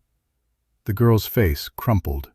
Tears spilled down her cheeks, and her voice came out as barely a whisper. "Please don't. Please, sir. I know he's my papa, and I know I'm supposed to honor him, but I'm so scared. I'm scared he'll hurt Mama. I'm scared he'll hurt my sisters. I'm scared that one day we'll wake up and he'll have gone too far and someone will be dead." She sobbed once, a sound that tore through the courtroom like a blade. "I don't want to be afraid anymore. I just want to feel safe." Judge Blackburn's face was stone, but his eyes were wet. "Thank you, Sarah. You can sit down now." The girl fled back to her mother, buried her face against Ayana's side, and wept. The judge was silent for a long time, shuffling papers that didn't need shuffling, composing himself. When he finally spoke, his voice was firm and clear. "I've heard enough. Here is my ruling." The courtroom held its collective breath. Full custody of Sarah, Elizabeth, Mary, Catherine, and Thomas Blackwood is hereby granted to their mother, Ayana Blackwood. Jacob Blackwood is ordered to stay no less than 1 mile away from Mrs. Blackwood and her children at all times. Any violation of this order will result in immediate arrest and imprisonment. Relief flooded Ayana's face like sunrise. "Furthermore," the judge continued, "Mr. Blackwood is ordered to seek treatment for alcoholism and for what the military calls soldier's heart. There's a hospital in Denver that specializes in treating veterans. You'll go there, Mr. Blackwood, and you'll stay there until the doctors say you're well enough to leave. That's not a suggestion. That's a court order." Jacob nodded, unable to speak. "After 2 years, if you can prove you've maintained sobriety and completed your treatment, you may petition this court for supervised visitation with your children. But only if they want to see you. Their wishes will be paramount." Judge Blackburn banged his gavel. "This court is adjourned." The sound of that gavel falling was like a door closing on one life and opening on another. People began filing out, some looking satisfied, others disappointed that the drama had ended without more spectacle. Ethan guided Ayana and the children through the crowd, keeping himself between them and anyone who might have unkind words to share. Outside, the winter sun was bright and cold. Thomas Morningstar approached, followed by the elders from the reservation. "Sister," he said, and wrapped Ayana in an embrace that spoke of years of worry finally eased. One of the elders, a woman with white braids and a face like ancient wood, touched Ayana's cheek. "Your mother would be proud. You stood strong." Ayana wept then, great heaving sobs of relief and grief and exhaustion all mixed together. Her brother held her while she cried, and the children pressed close, and Ethan stood slightly apart, giving them space for this moment that belonged to family. But Sarah broke away from the group and came to stand beside him. She slipped her small hand into his calloused one and looked up with eyes that had seen too much, but still held hope.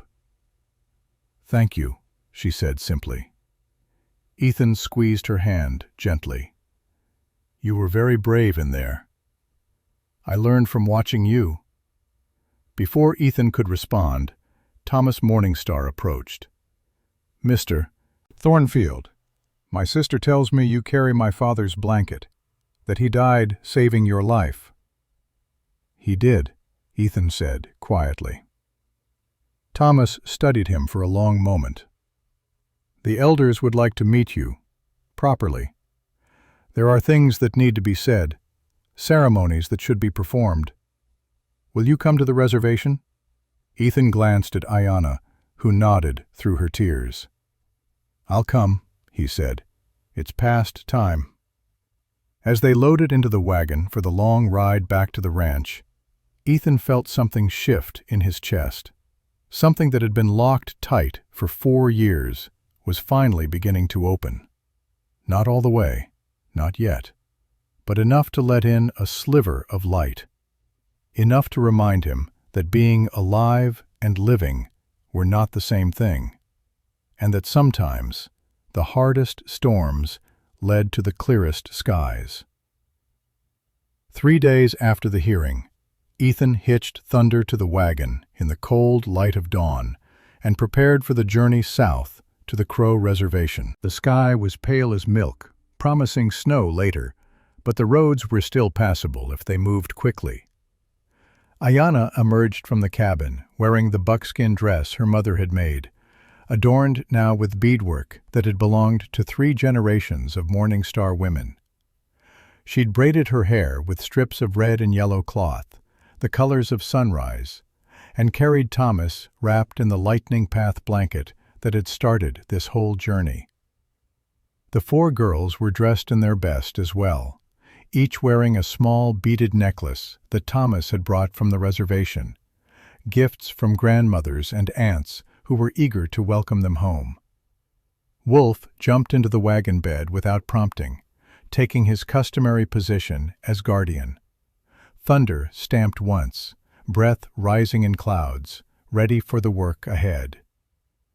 The journey took 4 hours through country that grew progressively wilder as they moved south. The flat prairie gave way to rolling hills dotted with pine and juniper. Frozen creeks cut through valleys like silver scars. In the distance, the Beartooth Mountains rose against the sky, their peaks white with eternal snow.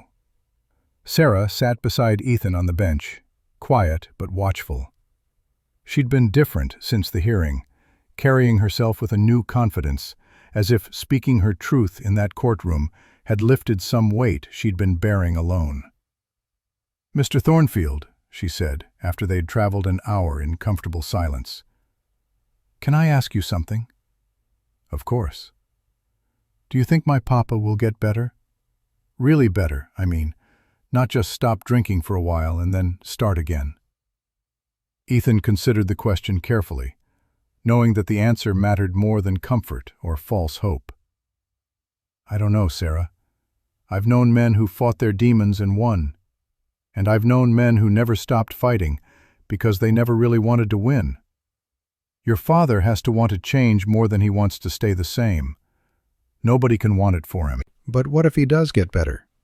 What if 2 years from now he's sober and the doctors say he's well? Will Mama have to let him back?" The judge said, "You children get to choose. If you don't want to see him, nobody can force you. But Sarah, I'll tell you something I've learned in 42 years on this earth. Forgiveness isn't about saying what someone did was all right. It's about deciding you're not going to let what they did keep poisoning you." He glanced down at her serious young face. "You don't have to forgive your father today or tomorrow or ever. But if the day comes when you want to, when you're ready to, that'll be your choice too. And whatever you choose, it'll be the right choice for you."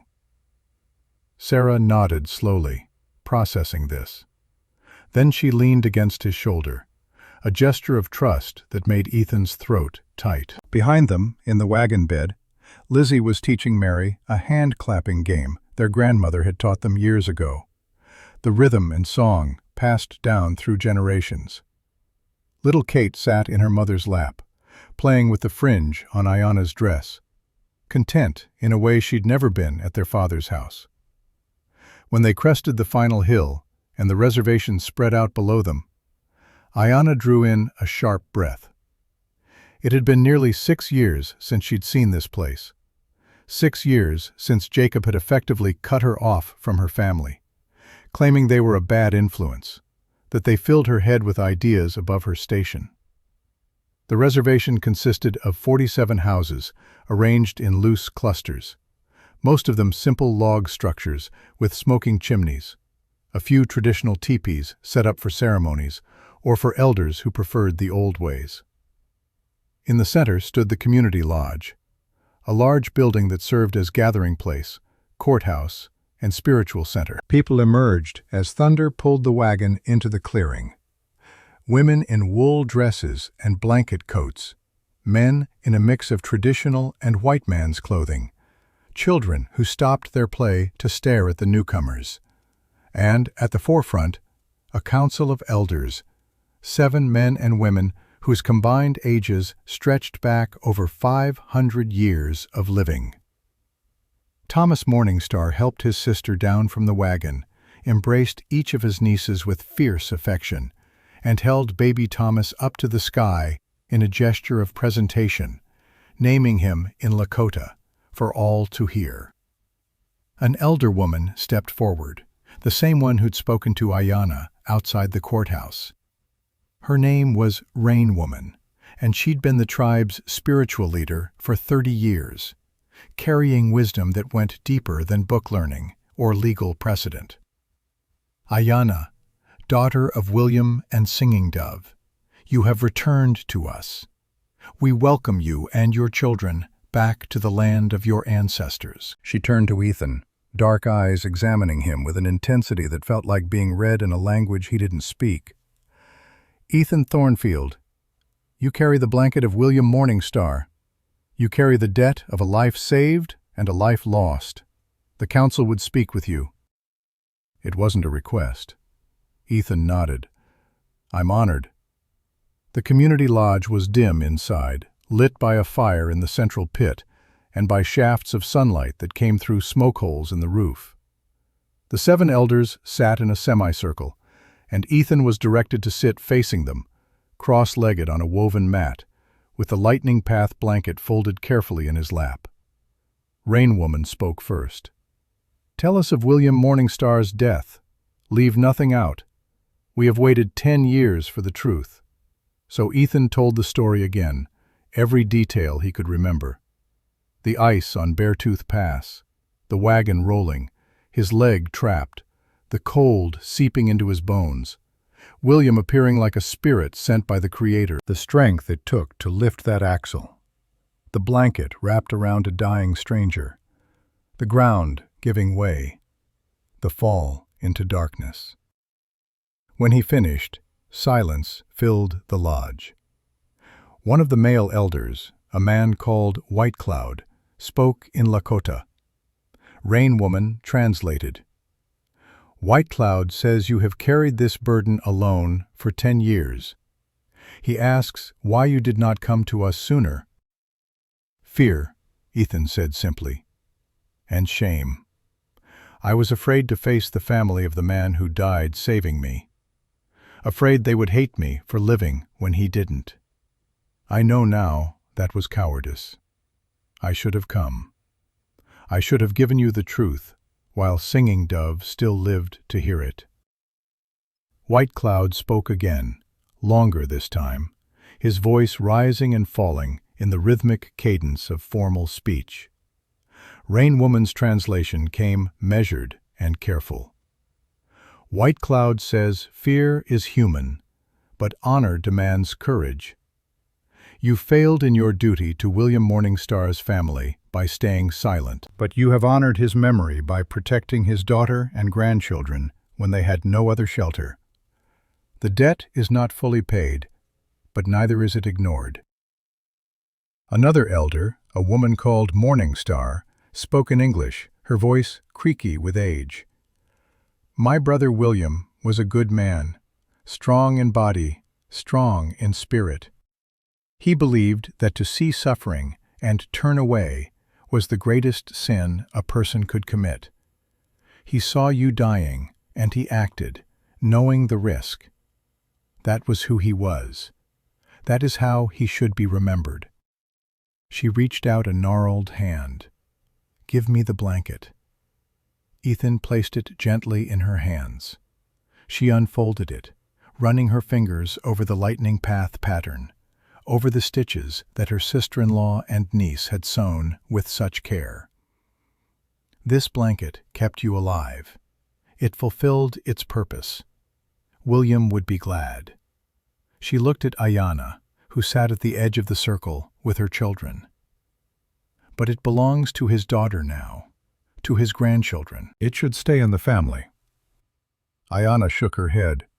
Mr. Thornfield earned it with 10 years of guilt and a night of facing down my husband's gun. He's earned the right to keep it or give it back, whichever he chooses.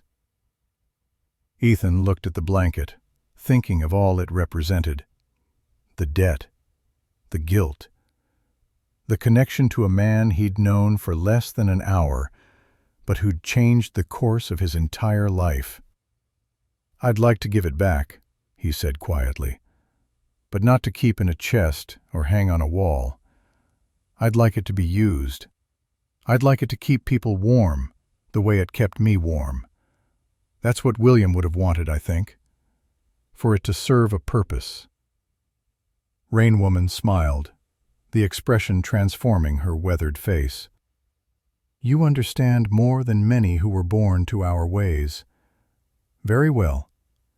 The blanket returns to the Morning Star family, to be used as they see fit."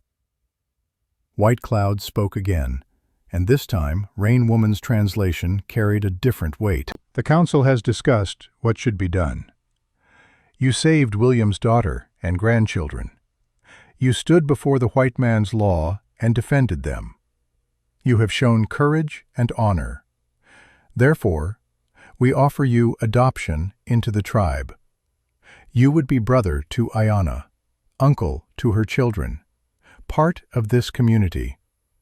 You would have responsibilities and rights, duties and privileges. Do you accept?"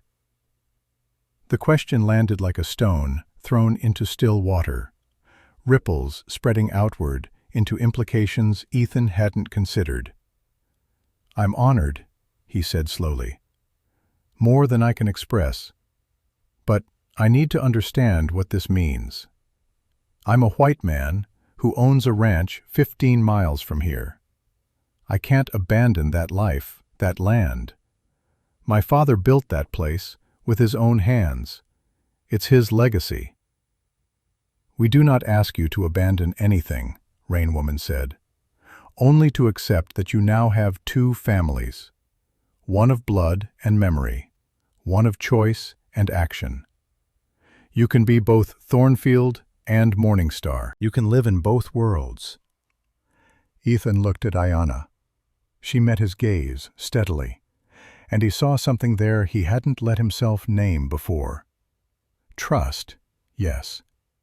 Gratitude, certainly.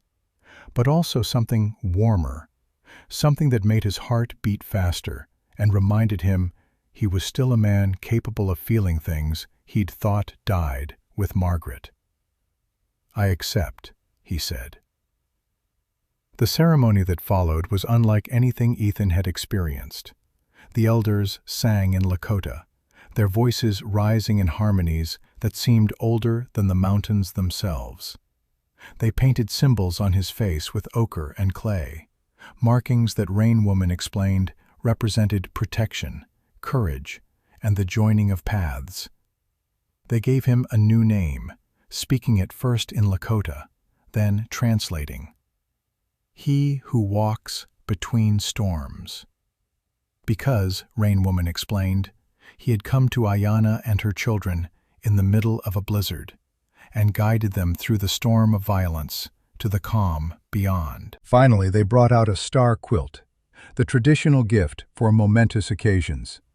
It was 8 feet by 6 feet, made of cotton fabric in deep blues and reds and yellows, with a large star pattern radiating from the center.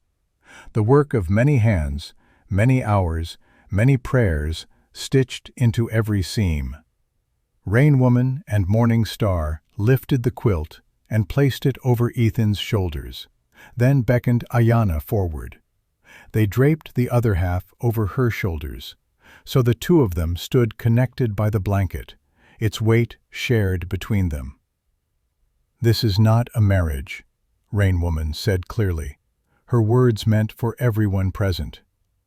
"That choice is for Ayanna and Ethan to make in their own time, if they choose to make it at all. This is a recognition of bond, of family created not by blood, but by the fires of hardship and the choice to stand together. May the Creator bless this joining of paths. The community responded in Lakota, a word Ethan didn't understand, but that felt like affirmation, like welcome, like the opening of a door that had been closed. Afterward, there was food: venison stew and fry bread, wild rice cooked with berries, coffee strong enough to strip paint. The children ran and played with cousins they'd never met, and their laughter rose like smoke into the cold afternoon air. Thomas Morningstar pulled Ethan aside as the sun began its descent toward the western mountains. "My sister hasn't smiled like that in 6 years," he said quietly. "Not since she married Jacob. I want to thank you for giving her back something I thought was gone forever." "I didn't do anything but open my door," Ethan said. "You did more than that. You stood when you could have stepped aside. You risked when you could have stayed safe.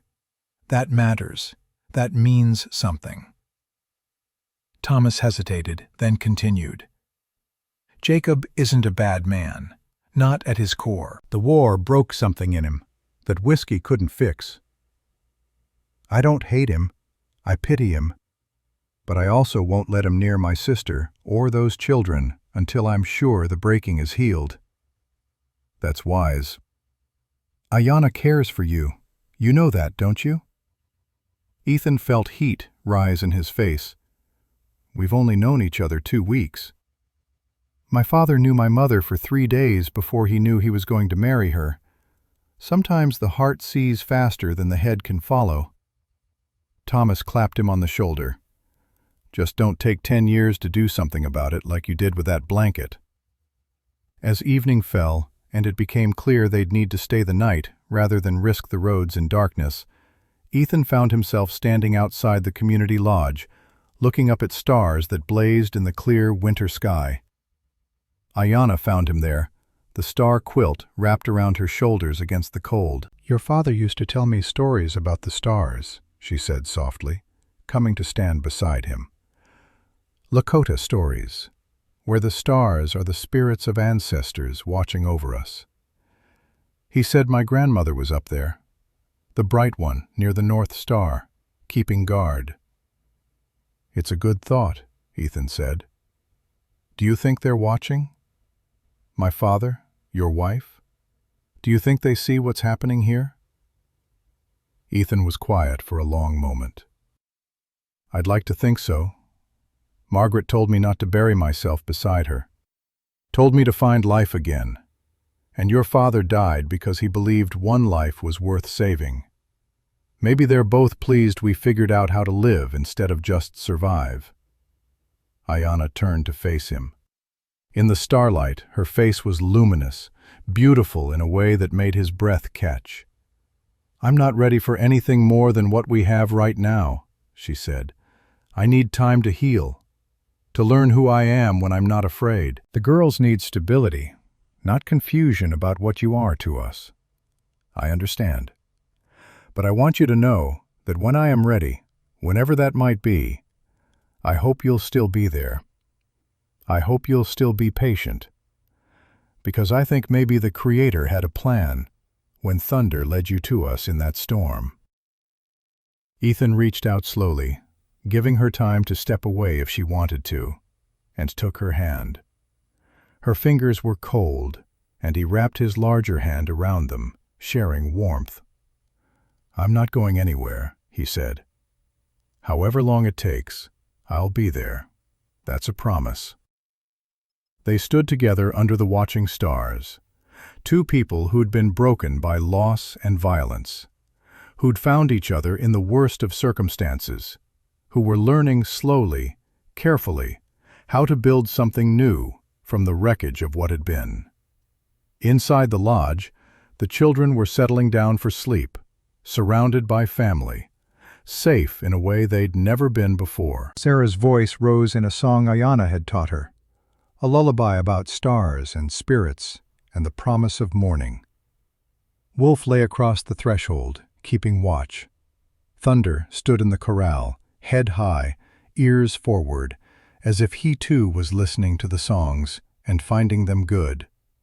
And in a hospital in Denver, 200 miles away, Jacob Blackwood woke from a dreamless sleep, went to his first meeting with the doctors who would try to heal what war had broken, and took the first difficult step on a road that might, if he was strong enough and lucky enough, lead to redemption. The night deepened. The temperature dropped. But inside the lodge and in the hearts of those gathered there, warmth held against the cold. This was not an ending. It was barely even a beginning. The road ahead would have rough patches, moments of doubt, old wounds that would ache when the weather changed. But tonight, wrapped in starlight and star quilts, surrounded by family both old and new, it was enough to simply be, to breathe freely, to know that home was no longer a place, but a collection of people who'd chosen to stand together against whatever storms might come. Tomorrow, they would return to Ethan's ranch. Tomorrow, the work of building a life would continue. Tomorrow would bring its own challenges and choices. But tonight, beneath the stars that held the spirits of ancestors and the promises of the future, there was only peace. And sometimes, peace was the greatest gift of all. Epilogue. 20 years later, in the winter of 1907, an old man sat by a fire in a ranch house built of pine logs, his gnarled hands wrapped around a cup of coffee gone cold, while outside, the Montana wind sang its eternal song. Ethan Thornfield was 62 years old now, his hair white as the snow that covered his land, his face lined by decades of sun and wind and hard work. But his eyes were still clear, still sharp, and they held a contentment that came from a life well lived. On the wall behind him hung a photograph in a simple wooden frame. The image, taken in the summer of 1888, showed a family, a rancher and his wife, 5 children arranged around them, and in the corner, barely visible, the massive head of a horse, whose eyes seemed to hold ancient wisdom. Ayanna Morningstar Thornfield sat in the chair across from him, 52 years old and beautiful still, her hair streaked with gray, but her spirit undimmed. They'd married in 1888, in a ceremony that honored both white and Lakota traditions, and had lived the 20 years since in a partnership built on respect, understanding, and a love that had grown slowly, like ancient trees, until its roots were too deep to ever be torn out. The children had grown and thrived. Sarah was 29 now, married to a rancher from the next county over, with 2 children of her own. Lizzie taught school on the reservation, sharing knowledge with the next generation. Mary had become a nurse, working with Dr. Hayes. Kate helped run the ranch, her skill with horses nearly equal to her adoptive father's. And Thomas, 20 years old, was studying law in Denver, preparing to fight for his people's rights with words and legal briefs instead of rifles. Thunder had died in 1912 at the age of 33, ancient for a horse.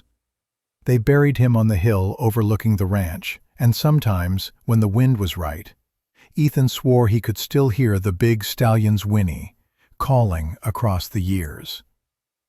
Wolf had followed him a year later, dying peacefully in his sleep in 1913 at the age of 30, which the veterinarian had said was practically a miracle for a dog of his size. And Jacob Blackwood had completed his treatment, maintained his sobriety, and in 1889 had been granted supervised visits with his daughters. The meetings had been awkward at first, painful for everyone involved. But slowly, carefully, with the help of doctors and prayer and sheer stubborn determination, Jacob had rebuilt some portion of what he'd destroyed. He would never be a father in the way he'd once been. Too much had happened. Too many wounds had been inflicted. But he'd become a presence in his daughters' lives again, someone they could respect, if not fully trust, someone they could acknowledge without fear. He died in 1920, sober to the last, and Sarah had wept at his funeral. Not for who he'd been in his worst moments, but for who he might have been if the war hadn't taken so much from him. But tonight, in this moment, those stories were past and memory. Tonight was for the present, for the warmth of fire and companionship, and a life built from the ruins of what had been lost. Ayanna set down her mending and looked at her husband. "You're thinking about that night again. The storm. How did you know?" "Because you always get that look when you're remembering, like you're seeing something the rest of us can't quite make out." Ethan smiled. "I was thinking about thunder, about how he knew the path when I couldn't see it, about how one choice, one moment of trust, changed everything that came after. Your father was right. Trust your horse before you trust yourself." He was right about a lot of things. Ethan looked into the fire, watching the flames dance the way he'd watched them dance 10,000 times before. People say destiny is just coincidence, but I know different. I know destiny has hooves and knows the path through a blizzard when a man's eyes see nothing but white death. Ayanna came to sit on the arm of his chair, and he wrapped an arm around her waist, holding her close. "We had a good life," she said softly. "We did. Are you ready? When it's time?" Ethan thought about this, about the inevitable ending that came for every story, every life, every love. "I think so. I think when my time comes, I'll go knowing I did right by your father's sacrifice, knowing I gave you and those children a home, knowing I loved well and was loved in return. A man couldn't ask for more than that." Outside, the wind picked up, rattling the shutters, singing through the pines, carrying with it the scent of snow and the promise of storms yet to come. But inside, the fire burned warm, the walls held strong, and two people who'd found each other in the worst of circumstances sat together in the peace of knowing they'd built something that would outlast them both. The children would carry it forward. The grandchildren would inherit not just land and possessions, but the story of how love could grow in the aftermath of violence, how courage could exist alongside fear, how sometimes the worst storms brought the greatest gifts. Ethan closed his eyes, let the warmth of the fire and his wife's presence wash over him, and remembered a horse that refused to go home, remembered a woman and her children dying in the snow, remembered a blanket marked with lightning paths, remembered standing in a doorway between a terrified family and a broken man with a gun, remembered choosing in that moment to be more than what he'd been, to be what William Morningstar had been when he saw a stranger dying in the cold, to be someone who didn't turn away from suffering, to be someone who understood that sometimes destiny doesn't come as a gentle nudge, but as a blizzard that tears through your life and leaves you standing in wreckage that might be ending, or might, if you're brave enough to believe it, be the beginning of everything. The fire crackled, the wind sang, and in the peaceful silence of a life well lived, Ethan Thornfield smiled and held his wife close and was grateful.